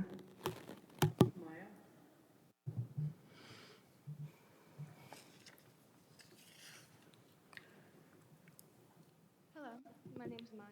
It's MAYAGOOGSON, and We, that's my dad. excuse me, will you step a little bit closer to the microphone, sweetie, so we want to make sure not only that we can hear you, but they can hear you that are watching. Thank you. Future shock is the shattering stress and disorientation that we induce on individuals by subjecting them to too much change in too short a time. That is a quote by Alvin Toffler from his book Future Shock. He's an American writer and futurist. The entire world went through something that has never been done before to the human population because we decided to allow people with no qualifications to mandate medical health methods. 15 days turned into 365 days, and we have had more than enough science, even before this pandemic, to know that what they're telling us doesn't exactly add up. I talked to real life human people walking down the street, not people on phones or through the TV, and they all seem to come to the same conclusion, which is that they feel something just isn't quite right.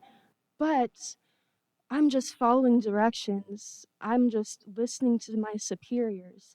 But at what point are we going to realize that when our superiors are enforcing narcissistic abuse on an entire population of people simply because of something that has been proven to be ineffective, not only by the World Health Organization, not only by the CDC, but also by countless doctors that have been silenced, harassed, and even murdered over the past year, that we choose to refuse to even consider the idea that maybe we were wrong by listening to people without actually doing our own research first, because it really doesn't take much to find the information. It really doesn't. This is stuff that's been known. It's been in medical textbooks for decades. And actually, you might be interested to find out that in 2008, our very own Dr. Fauci actually wrote an article with his colleagues, and he was reviewing something about the Spanish flu. What he found was that the majority of deaths during the 1918-1919 pandemic wasn't from the virus. Most patients survived the virus. What killed them was bacterial pneumonia caused by an accumulation of bacteria that's usually found in the nasal passages in the throat. And people seem to forget that during the Spanish flu, those patients were forced to wear masks. So how exactly did bacteria build up to the point where they're already weakened bodies by a virus that they overcame this bacteria that we like to pretend isn't going to affect us. Like, we like to pretend that we're not breathing this in. My sister got strep throat twice. You just heard the story. She's having a decline in her.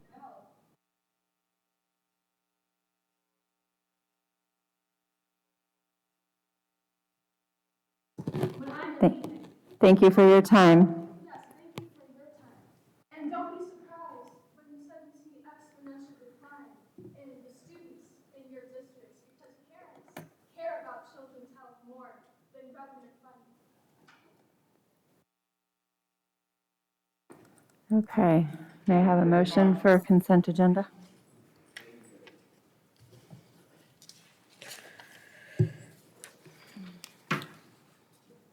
I hope you have a wonderful night and reflect.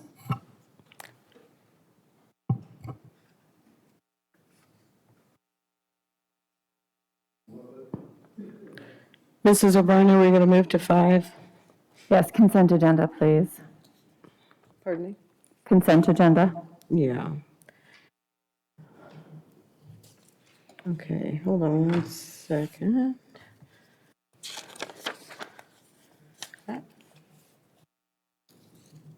Going to make a motion that we approve consent agenda 5A through, I only have C, is there not more than? 5H. What, pardon Through me? 5H. To 5H, excuse me, so 5A through 5H. I second. Thank you. All in favor, say aye. Aye. Aye. Aye. Any opposed, say nay. No. There are no nays? Hearing no nays, sorry, was there a nay? One nay? Okay, the motion, sorry, we have one nay, the motion passes 4-1.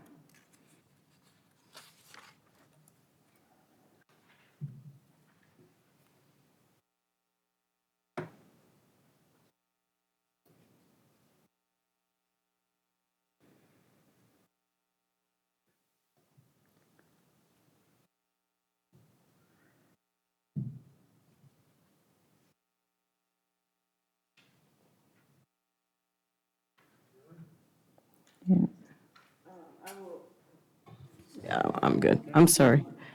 Yeah. 6A, I would make a motion that we will approve the minutes of the regular board meeting from, March 2nd of 2021. I second. We have a motion and a second. Discussion, Mrs. Fisher?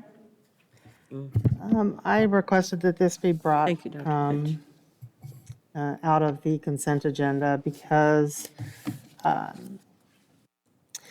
know years ago when we had a repeated problem where the board would come back and say, well, that's not exactly what was said, or that was left out. When you have minutes and words are left out or added in, or they're not added, I don't think anybody would add them, but words are left out, it really changes the meaning of the meeting.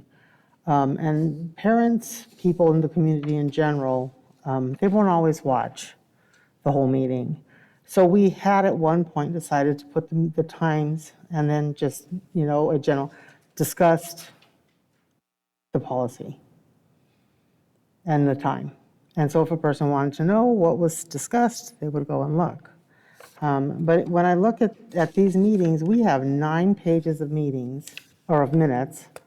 And there are significant areas where I am concerned because I believe the wording was left off in some areas that changed the meaning of what was talked about.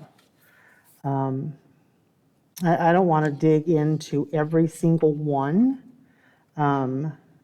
but a couple that are, to me, very significant.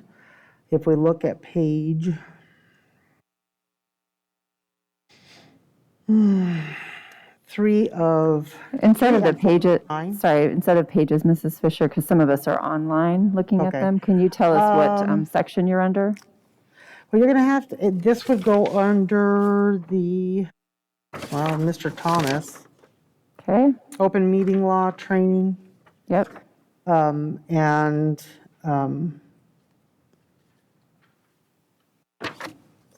would say about 3 pages down, so kind of just scroll down to there. When we start looking at where we're discussing, Ms. Paperman had requested information about engaging, and we talked a little bit about events. When I looked in here, the minutes appear that what was said was that we are not to attend these events, or we're not, which Sorry, can you speak closer to your microphone? isn't really the spirit of what was, I mean, it was stated, but it was clarified later that it is okay to attend the meetings of various groups. It is okay to work with other board members, and that is somewhat in there. This area was actually brought to me by a constituent that said, is that seriously what was said? I don't have time to watch the whole meeting. I said, I don't know, let me read it.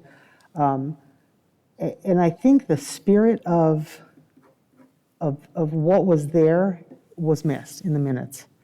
Because, yes, we are subject to open meeting law. In fact, I think sometimes we dangerously skirt open meeting law, but the way this reads, it leaves out the statements that show that we did clarify that not everything is open meeting, that there's a minimal daisy chain. So I don't know if we Mrs. O'Brien, could, minutes? I mean, go back to. It's not a transcript, you know that, right? It's a full dictation or just times? Yeah, I think that'd be good, I'd recommend. Hold on 1 second, please. Yeah. Mrs. O'Brien, or Mrs. Fisher, could you repeat the part about, it sounded over here that you said we skirt open meeting law, is that what you said? Because I couldn't hear it. Yeah, I did say that there are times that And by saying the word "we," I was just wondering who you were including in that word. Would you like a specific example? Is that what you're looking for? Yeah, related to the minutes. Well, that's what I'm saying, it's related to the minutes, but I'm just saying, Well, we're if it's talking about not. the minutes now. So you see, I can do minutes, or I can answer Ms. Horway's question. But relating to the minutes, Ms. Horway, I'll happily talk with you after regarding where we skirt. But relating to the minutes, I don't think that the way this is, the parts that are missing kind of show that the board is a little bit more segregated than it should be. And so that was a concern. If you go on further down, when we're looking at the policies, and we looked at, when we start discussing it, first line, because this is the part that I noticed, because it's in my words. And it says, has changed, Ms. Fisher indicated the part of the reason these policies have been reviewed is if anything has changed, as she feels none of the policies have been followed, but did not clarify. I most definitely clarified. I most definitely clarified. I stated clearly that we had one employee who I believe was not following them. And I stated that I had received notification that we are to speak to no one without explicit or expressed permission from the superintendent. So that was why these policies were brought forward. I most definitely clarified what that was. Yeah, it's not a transcript. Correct, it's not a transcript. And it's that's 9 pages. That's more than probably should be on there. I'd recommend we just go to topics and put times, because we have just times. Then we don't have to worry about tone or correct. I what would you're trying support to that. say. And that was really why I was bringing it forward. When Yeah. when you look at 9 pages, because if you leave off, That takes it's a lot of kind of people a like the lot of big time. lawsuit we all had years ago, where was that an and or was it an or? That makes a difference to something. And sometimes when you write this, my preference would be that, yes, we just put a time, they discussed the policies.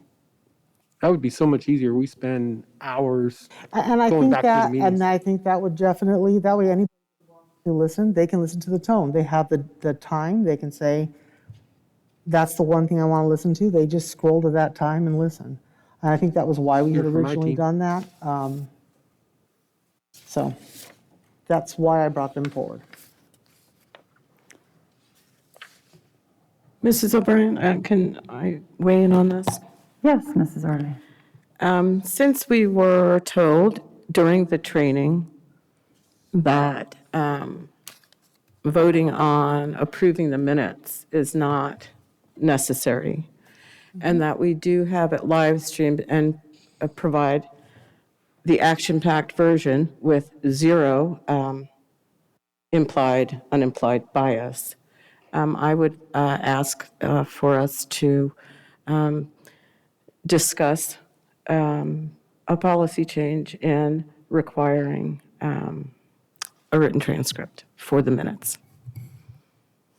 It doesn't have to be tomorrow, but just so it's on the radar for us to look at. Can I ask a clarifying question? You want a full transcript? Or no? Okay, I just couldn't hear. I don't think we need a transcript if we have a tape and we have it live streamed. That way our employees are not put in a position of trying to figure out what it was we said or how we said it. I completely agree. Do we have a policy specifically related to that? I think what we'll do is we'll find that policy to see exactly what our district policy says regarding minutes, and I'll review that with the superintendent, and we'll bring it back to a future meeting for this board to consider. For these meetings, for these specific minutes, I would ask that we hold off adopting them if we're or approving them if we're going to, or we just approve them with minutes or with time only versus the full script. We can put it to a vote. Are there any other thoughts, Mrs. Paperman or Mrs. Reed? Is that?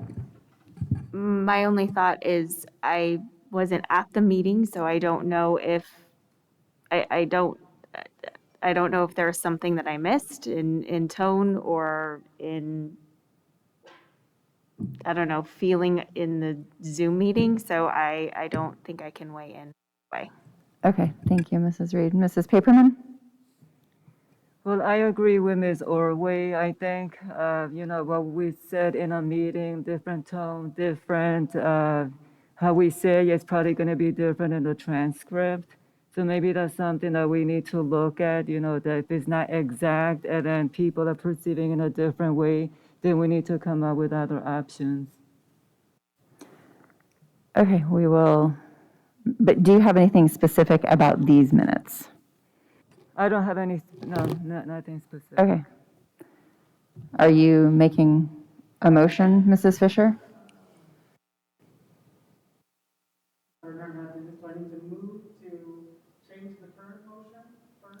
Well, it depends on what you do. Do you want to table them till the next meeting? Then that's the motion you. Is there a second? Okay, seeing no Mrs. Piperman, second. All those in favor of tabling the motion until the, Mrs. Paperman? Mrs. Paperman, Sheila. All those in favor of tabling the, I'm sorry. All those in favor, yes, of tabling this motion until the April meeting, first April meeting, please say aye. Aye. All those against, say nay. I'm sorry, what? Yes, we are. Please make sure you record your vote online. It is online. All those against, say nay. Nay. Nay. All those abstaining, please. I'm abstaining, so I don't know. So the motion fails because it is a tie. So now we have to vote on the original So now we vote on the motion. original motion. All those in favor of Approving the minutes. as is, say aye. Aye. Aye. All those against, say nay. Anybody abstaining? Abstain. Mrs. Paperman, did you register a vote? I'll abstain. You're abstaining, so the motion passes as 2-1.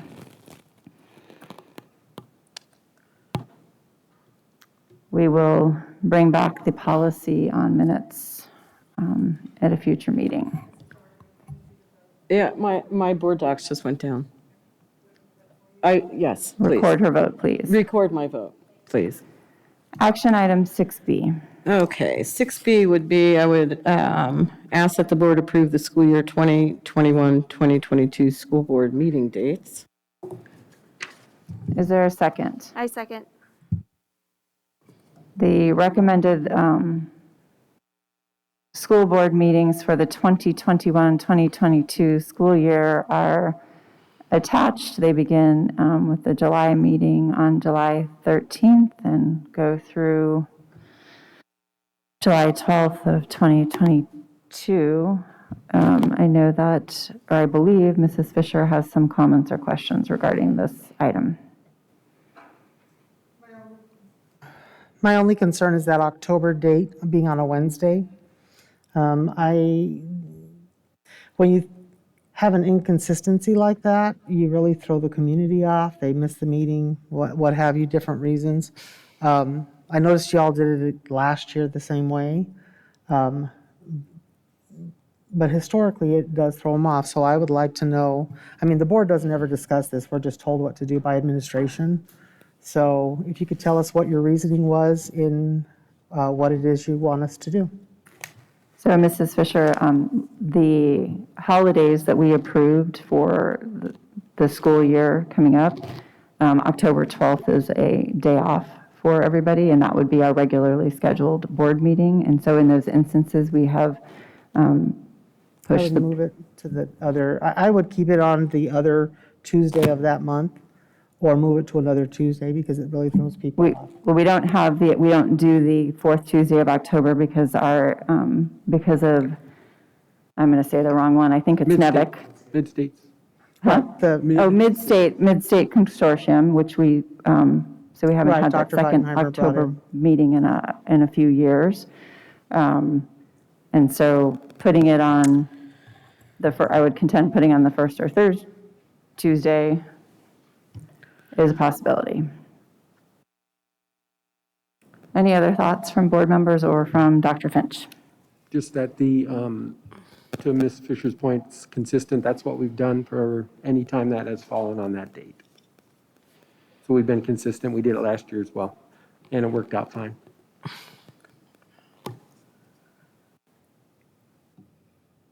Any board member comments? I don't have a problem keeping it on October 13th. Okay. Anybody else? All right, then I will call the vote. All those in favor of approving the agenda as is, please say aye. Aye.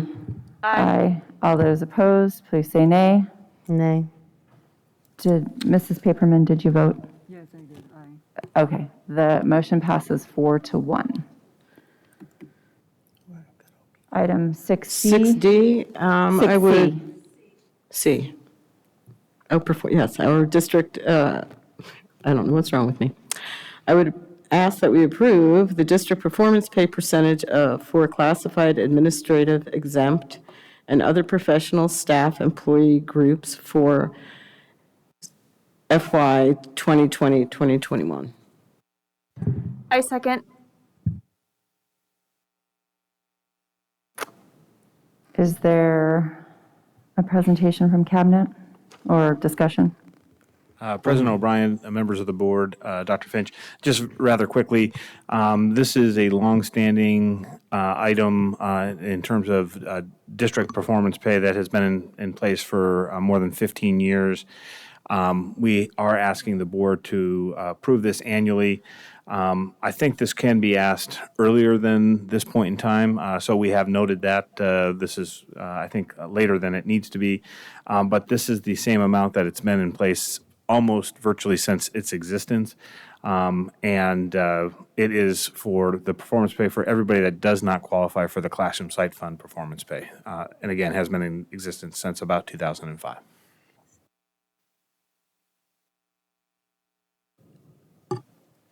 Thank you, Mr. Miglorino. Are there questions? Mrs. Fisher?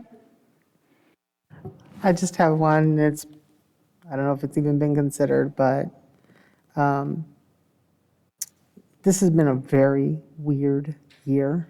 It's been a very strange year, and I know I I was going to put it on the next item, but it might fit better on this one. We had a lot of classified staff that came in during the whole COVID shutdown to operate those rooms, the learning centers. And they didn't qualify, they don't qualify for the growth funds, the results-based funding.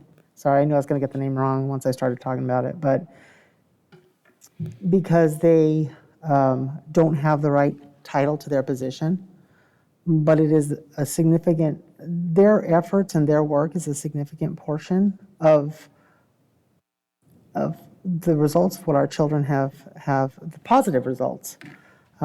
Has there been any consideration, or would this be a right area for those individuals to possibly add a little more? And I know we have ESSER funds that could be used in that area. Is there any way to add a little more specifically, approve this and add a little more, or has it even been talked about for those specific individuals who worked those learning centers while everyone else was remote? It's just a question. President O'Brien, Ms. Fisher, we have heard some of those same comments regarding the results-based funding. Our response to that is something that they could be considered eligible for next year's results-based funding because the way our plan is designed, it rewards people that continue their employment that worked in a qualifying position in the previous year. So the free safe learning spaces that we had were during this school year, 2020-21. If they worked in a free safe learning space position, and many of them did, and we're very appreciative of that, and they continue their employment next year, then we could make a case for them to receive the loyalty or this results-based funding payment next year. And so that would be a consideration for next year's results-based funding plan, probably not specifically tied to the performance pay, which is the agenda item that we're discussing right now. That's a goal-based performance pay plan that's been in place, like I said, since about 2005. Okay, I'll ask the rest of my question on the next item then. Thank you. Could you touch a little bit more on the goal that this is based on, Mr. Miglerino? President O'Brien, it is that each individual has a performance pay goal that's individualized for them and is agreed upon with their supervisor. And at a meeting at the beginning of the year, and then there's a continuing evaluation of that goal throughout the year, and a determination at the end of the year as to whether or not they've met that goal by individual. So even though some people might be in the exact same position, you might be a secretary at one school, but a secretary at a different school might have a different goal. So it is individualized. Excellent, thank you. Are there any more comments from board members? Mrs. Paperman. Yes, I do. So you said that this was put in place in 2005. President O'Brien, Ms. Paperman, I believe that is about the year that it was put in place, about So 2000. would this be something that would be revisited to changes to support as many classifieds as we can? Like, because 2005, things changed throughout the years. Sorry. Can you speak closer to your microphone so we can hear Yeah, you? so my question is that this was put in place in 2005, like have this been revisited to improve, to make changes, or it stayed the same?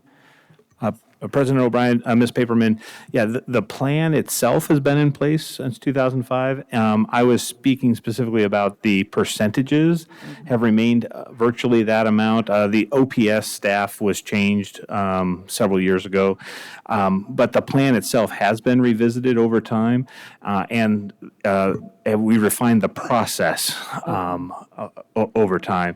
And the beauty of this is The actual goal is established each year by the supervisor in coordination with the employee. So that is done annually. So the goal changes every year, and it can be individualized. Like I said, I was speaking more about the financial commitment to this expense has been in place since 2005. Okay, thank you.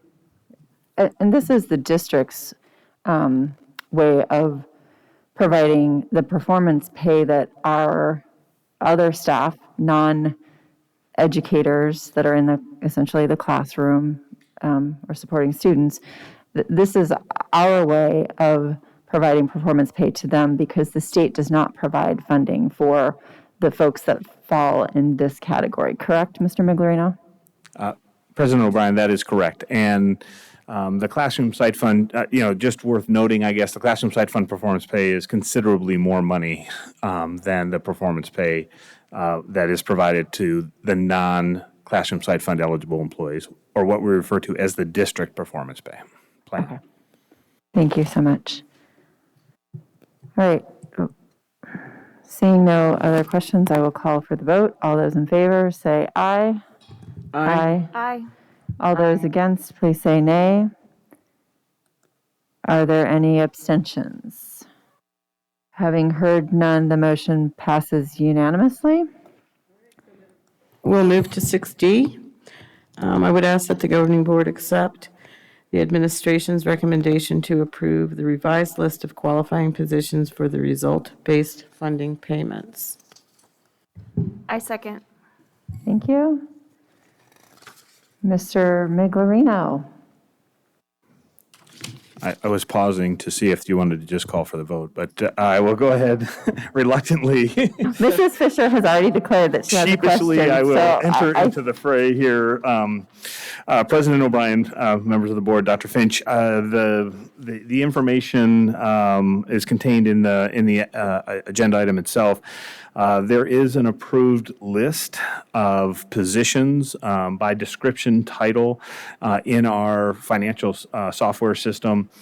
And one of the positions that was not included in the original list that was approved happened to be our nurse positions. And that includes two classifications of nurses, our RNs and LPNs. We believe that they should qualify for the results-based funding. Again, if you follow the actual statute in regards to results-based funding, it does speak about positions that affect student outcomes. And we have defined that as those that are involved in direct instruction. So we believe the nurses do qualify for this and would ask the board to revise the list to include those positions in the plan for the funding for the fiscal year 21 plan, which is, again, based on the position they held in the previous year. So if they were a nurse last year and continued in any employment status in this year, then they qualify for it. So eligible position from the previous year and continue their employment with the district is what constitutes eligibility for the payment for the fiscal year 20, for this particular payment. So the payment that is going out is for employees who worked with us during the 2019, 2020 school year and have continued on with us in the 2021 school year, correct? President O'Brien, that is correct. Thank you. Mrs. Fisher. So this is an update of our current year. That is correct. Okay. So the one question I have from the last item, next year, when we're doing the same thing, how will that work? Do we have to approve titles? Because our individual who may have worked those positions their title could be bus driver, or it could be crossing guard, or paraprofessional. I mean, they could have different ones. So do we need to approve those now so they can do it next year? Will we approve those next year? How will that work? President O'Brien, Ms. Fisher, great question. Yes, we would approve when this initial list was approved, which was several meetings ago. when that is done a year from now, we would want to include those positions or those participants or employees that participated in the free, safe learning space. And it's going to be more than just one position. For the most part, I'm going to say the majority, but I don't have the actual numbers to quantify it, are bus drivers. And we have already captured that information so that we don't forget a year from now. So we have a list of all the people, all the bus drivers specifically that worked at any time in the free, safe learning space settings that we had this school year. So we've already captured that information in anticipation of next year. But yes, from a process standpoint, next year when we bring this initial item to the board, we'd want to include the positions that participated in the free, safe learning space activities during the 2020-2021 school year, and they would be eligible next year, assuming they continue their employment with us. Thank you, I appreciate it. Any other questions or discussion? Seeing none, all those in favor, please say aye. Aye. Aye. All those against, please say nay. Any abstentions? Sorry, I didn't hear your vote, Mrs. Fisher. Did you say aye? Okay, thank you very much. It passes unanimously. Preview item, the English Language Arts AP and IB Advanced Placement and IB Adoption. And I bet you that is going to be Dr. Galligan. Yes. President O'Brien, members of the board, Dr. Finch, and guests, tonight we bring a preview of the ELA Advanced Placement and International Baccalaureate Recommendation for Resources. Thank you, Gary. Elizabeth Harris, our 6th through 12th grade ELA specialist, and Adam Lanningham, our gifted services manager, established a committee and solicited a variety of reputable publishers who have created materials for ELA secondary programs. The committee met to create a rubric that reflects the needs of those two programs, student populations and community, reviewed materials for potential finalists, and participated in vendor presentations with specific questions and engaged in a final review. On this slide, you'll see the timeline on the left and the members of the team on the right. AP and IB teachers and parents were involved in the adoption committee, as was Ms. Cole, our AP at Mountain Ridge High School.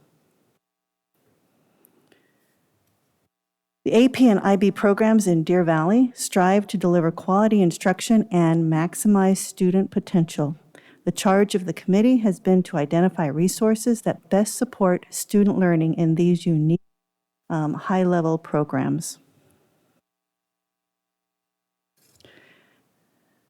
The AP and IB programs have a long and successful history in Deer Valley. Both programs provide a strong college readiness path for high ability and highly motivated students. And you can see here, this is the criteria for each of those two programs.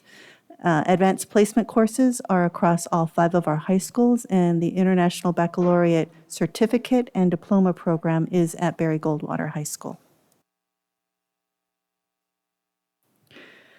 Unfortunately, when we were digging into resources for these two programs, we were not able to determine the last AP textbook adoption. It was beyond even the most longest standing AP teacher for English Language Arts in Deer Valley. And the IB program has not had an adoption since the inception of that program 20 years ago. It was important that the text resources be at the appropriate lexile levels and complexity, be culturally relevant, and have high interest topics, both fiction and nonfiction. Now, these are some of our AP and IB teachers who are very much ecstatic to be part of the adoption committee. You can see that they're showing up some of the resources that they have in their classrooms, and in some cases, the resources they've either created or they don't know where those resources possibly came from. That's the state of our situation. So they were so very excited to be part of this adoption. The IB English A language and literature textbooks and exam workbooks are published by Cambridge University Press and support the current IB diploma requirements while fostering the core beliefs of diversity and curiosity learning. The AP Language and Composition and Literature and Composition textbooks are published by Bedford, Freeman, and Worth and support the advanced placement focus on critical reading and writing skills. Both texts are provided to students digitally. We will purchase digital licenses for a 6-year timeframe, which will cover the 3 cycles of the 2-year program for IB and the yearly AP programs until the end of the 2026-27 school year. The IB platform requires a one-time student sign-in. The AP platform is integrated with Canvas so teachers can pull the material directly into their courses for students to access. Each teacher will receive a class set of 35 hard copy student books and 1 teacher edition. Students will be expected to use their digital copies, however, unless a hard copy is requested for checkout per accommodations. Both publishers will provide a training to teachers to implement and onboard the digital platforms. The trainings include an overview of the teacher and student resources to ensure their comfort with new materials, and we know that's very important. The AP publisher offers an additional professional development workshop with the authors of the book that the teachers will choose their specific topics and create a working project that provides immediate results for their courses. It will be a very hands-on training for these teachers. We have 2 ELA International Baccalaureate teachers with approximately 150 students in the program each year, 15 Advanced Placement ELA teachers with approximately 500 students in the program each year, and really we're talking English Language Arts. We are adding 2 teachers to the Deer Valley Online Learning Program and plan to offer both AP courses in the 2022-23 school year. You can see the costs here for both programs, the International Baccalaureate and the Advanced Placement Program. The total cost for these texts and resources, which includes shipping and handling and tax, is just over $140,000. The adoption timeline can be seen in this slide.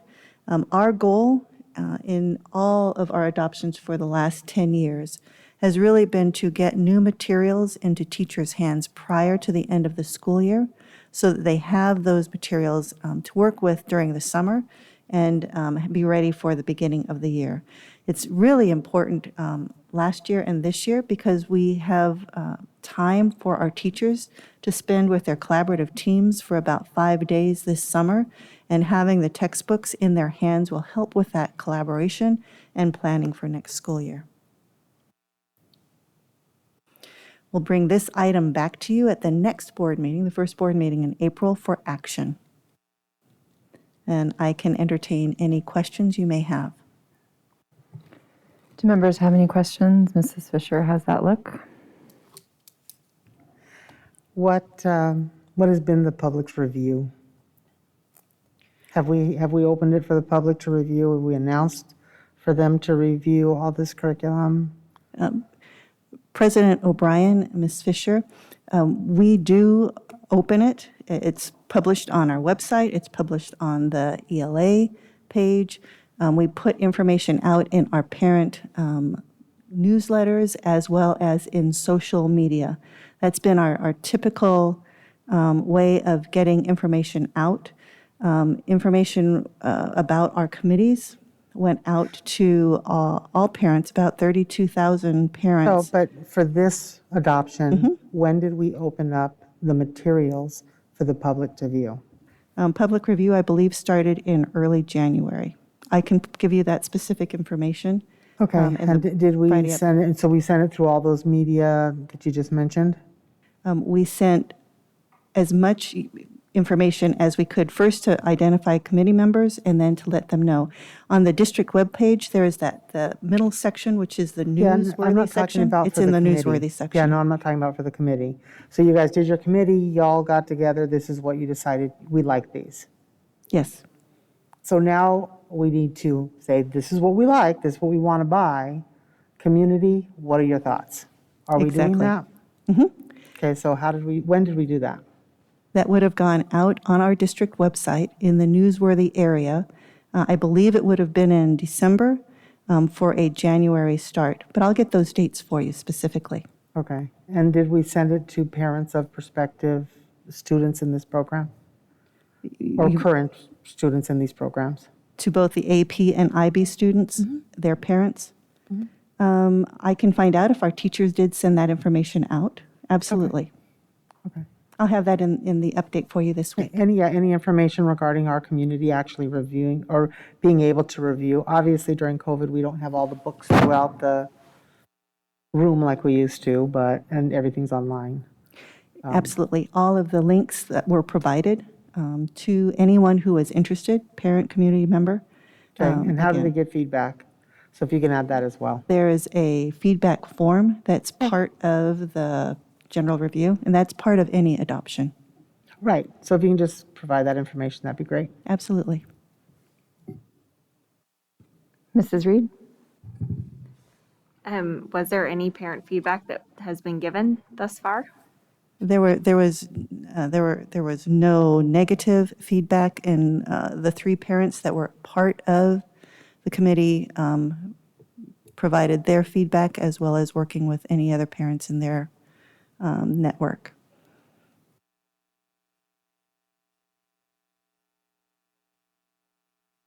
Mrs. Ordway? I was just going to say, I guess we follow the same adoption policy that we follow for anything, and I'm kind of happy that we're updating those 20-year-old books, or the ones that maybe didn't even have any of. So this is an awesome thing for our children. Mrs. Paperman? Well, I have to say my daughter Rebecca is going to be very excited because she was in the IB program and she always, new materials. And so this is great actually that we're supporting the IB kids because they work really hard. All of her friends, I remember I would be walking into her room at 2:00 in the morning doing work. So they deserve whatever funding they can get. Thank you all. Awesome. Thank you so much, Dr. Galligan, for that presentation. We will see this on the next board agenda for action, I would. All right, governing board reports. Mrs. Fisher.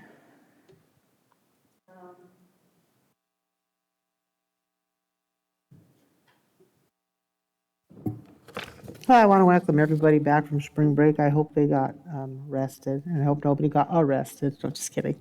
I don't think anybody did. But I hope everybody did get a good spring break. There's a lot that is hard to enjoy spring break when everything is shut down. But at least maybe they got time with their families and a little bit away. Majority of the questions that have been sent to me, I've already asked. There is one more that did come, and I will also email regarding, and we addressed this before, the children being able to at least pull their masks down during recess.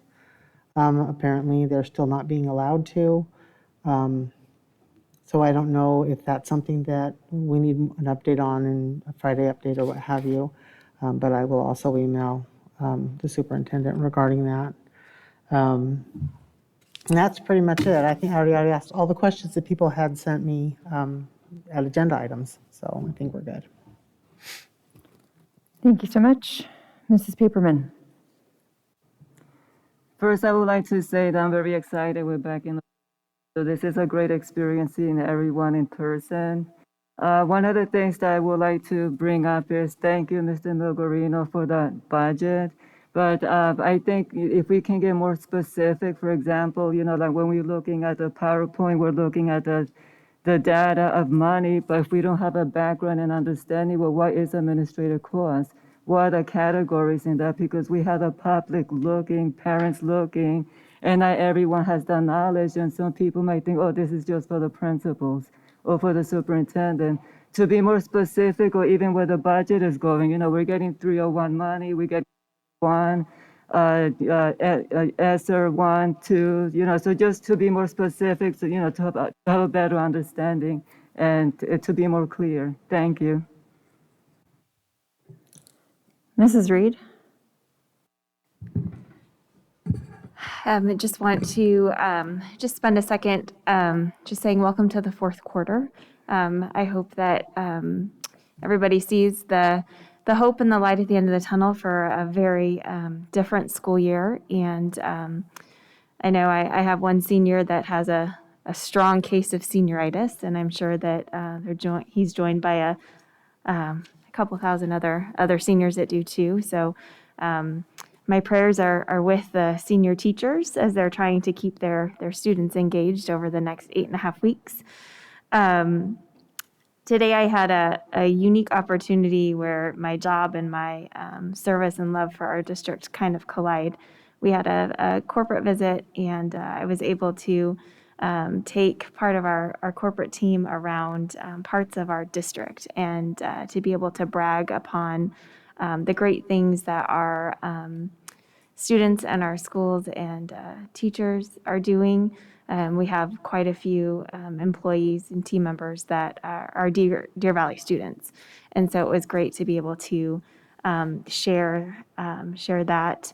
One of our team members that we just promoted is a DECA student at Deer Valley High School. And so it's neat to be able to see some of the things that our students are learning in the classroom, also in the real world experience. And I know that he's taken all of those things that he's learned in DECA and applied them to better his job performance. But it was neat to be able to partner those things together. I know that we live in a different world right now where there's been a lot of things that have happened that have been very hard to hear over the last week, and one of those hit a little closer to home than I would have liked. But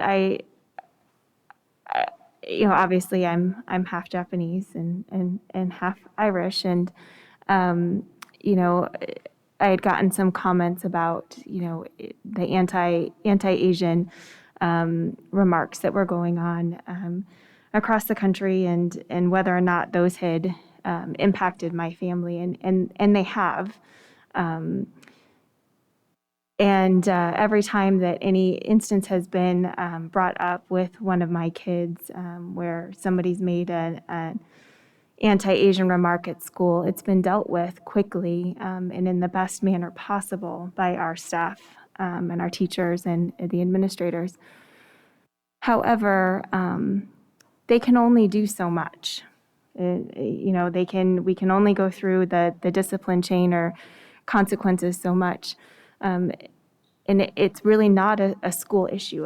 There might be comments that come into campus and affect learning, but it's a community issue and it's a home issue. And so my ask is that that parents just take a few minutes and just talk to their kids about some of the things that they say or that they listen to or watch on TV, and how much those might impact other people.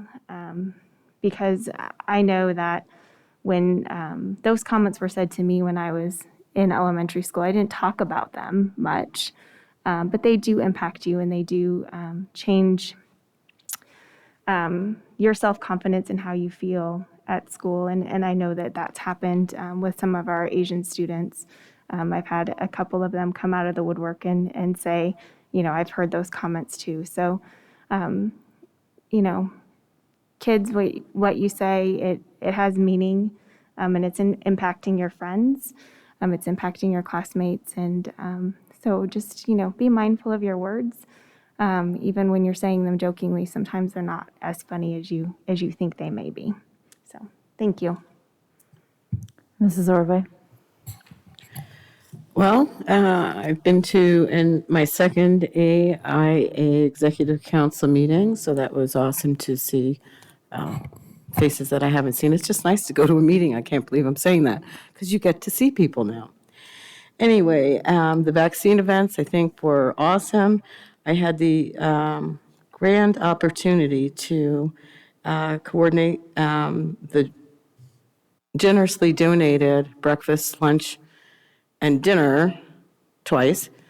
And just to listen to people be so excited that they are a part of solving the problem is great. And the students, because, you sit there and the cars go through and the students are doing their thing on the campus and they're our athletes. So they're softball players or volleyball players or who knows what they're practicing for because you can't tell they all have, I was at Boulder Creek, so red and black on with sneakers. So I don't know what you do. But they had their masks on and they were very polite and they were very thoughtful about it. So I think that example, it's just awesome that the students are stepping up. So I'll say that I'm very proud of our employees, students, caregivers, and community members who do continue to model their healthy physical and mental health habits as we're all watching and trying to see the end of this tunnel. So politically, whether you care to wear a mask or not, if you're able to, do it, get your vaccination, do what you can to be part of the finishing of this different way of life that we don't like. So from the students that are athletes to fine arts program, they're all trying to figure out how to do it. And Mrs. O'Brien, in preparation for the upcoming salary and budget negotiations and talk and everything that's going to go on, I think for our board as a whole, and certainly for our newer board members, that it would be a timely thing to have a report that would go through short history of how we got to where we are now with how we negotiate salary and benefits so people can understand that in our districts, since we have associations in the state of Arizona, as opposed to unions, it is a grand privilege and responsibility for our employee groups to be able to actually sit at the table and be an active part of our negotiations. So I don't know if somebody would agree with that, but I at least like to have that so Mrs. Paperman can understand the history of it and actually a refresher for the rest of us. Thank you, Mrs. Ordway. I would concur that a refresher on how we got here and the great collaboration that goes on with the district between its employees group, amongst the employee groups to negotiate benefits and salary would be, I think, good not just for our board members, but also our community. We are an association, and I think it's important for folks to understand that there's a lot of talk right now about what's going on in the country with public schools. And interestingly enough, after the executive order by the governor to mandate that we all return to school, I got a lot of questions about how will that impact us. And I was very proud to say it does not impact us. We've been in school since September, fully since the middle of October. We're well beyond where most districts are, and I've actually had several governing board members from some of those districts reach out to ask, how are we doing it? What are we doing? What kind of information are you getting? And referred them often to our Return to School Safely reports, and I'm proud that all of that information is out there, and the departments have done all the great work that you have done. So I often feel like a broken record during board reports, but once again, I'm incredibly proud to be a part of Deer Valley Unified School District. What an incredible team you all are, as well as all the staff and all of our volunteers, although I see less volunteers this year in pandemic. So thank you once again. And with that, I will end my board report. Oh, wait, one more thing. The Arizona School Boards Association's Equity Conference is, the pre-equity is April 21st. The equity conference is the 22nd and 23rd. So folks who would like to attend, let Mrs. Taylor know. Good information there. And Now I will end it and ask Dr. Finch for his superintendent's report. Okay. Again, if you want to, I note that 2 board members want that information, so we'll get working on that. If you can email me any other points that you want us to hit, so we make sure we get a complete angle of what you're looking for in this report, and we'll get on it. That's not a problem. And will be a good teaching lesson. I do want to reemphasize that we picked up 2 state champions in wrestling, not 1. We had a gal and a boy from both from Barry Goldwater. So congratulations to the Bulldogs. And the gal was a 2-time champ as well. So that's great to see momentum in that program as well. We did pick up 2 runner-ups in the boys section at Boulder Creek. So we'll have those kids here eventually, hopefully, and get them a picture and on the stage for awards. We do that with our first and seconds. So just congrats to the wrestling programs in general. They're growing in both in female and male program are both growing, and both are getting better each year. And as you know, I'm a big wrestling fan. And so it's great to see those programs grow. I also wanted to brag about Dr. Z and his team about vaccination. Because of the rain, they had to improvise, and it was quick thinking, and it actually turned out to actually be even more effective, more efficient inside once we got it rolling. So good job. As you have noted, Ms. O'Brien, we do have a great cabinet, and I'm very proud of them. They make me look good, make me look like I know what I'm doing. There isn't a problem that we haven't solved together yet this year, and districts are calling us. I know Dr. Z's phone's been blowing up about how to get going here. The school districts that waited, and we've had given many tours and helped school board members as well from other districts. So that's great to be a part of that, and it only came by teamwork. So it's great to see that. And then 2 more things. TSMC, I think I sent you the video or a little link that Mr. Miglorino sent me, but the TSMC project is going to be 3 times bigger than they originally thought. We meet with one of the HR directors, I think, to this week as their students are going to begin to show up. So it's in the $36 billion range, which is great. I don't know if you read on social media today, Intel said they're going to invest $20 billion more in their shop just south of us. They're trying to keep up. Yeah, they're trying to keep up with us up north. So that is good for Arizona and our zone in general. There's a bunch of subsidiary companies that come from that as well. So the next decade of growth in our zone will be monumental. It will be life-changing, and it'll be good for Deer Valley. Maybe we'll get actually star on the map or something. Who knows? Last but not least, our SCL video that was completed for this last month was completed and posted today, I believe. That's the Superintendent's Student Advisory Council. They did their own videos on social emotional learning, and they're really done well. So go ahead and check those out there on the superintendent's page, and maybe I can even get you the link so you can watch it. That's it. Thank you. Okay, could I have a motion to adjourn the meeting at 9:32? Are you a first? Oh. Second? Let's move to adjourn this meeting. I second. All those in favor say aye. Aye. Aye.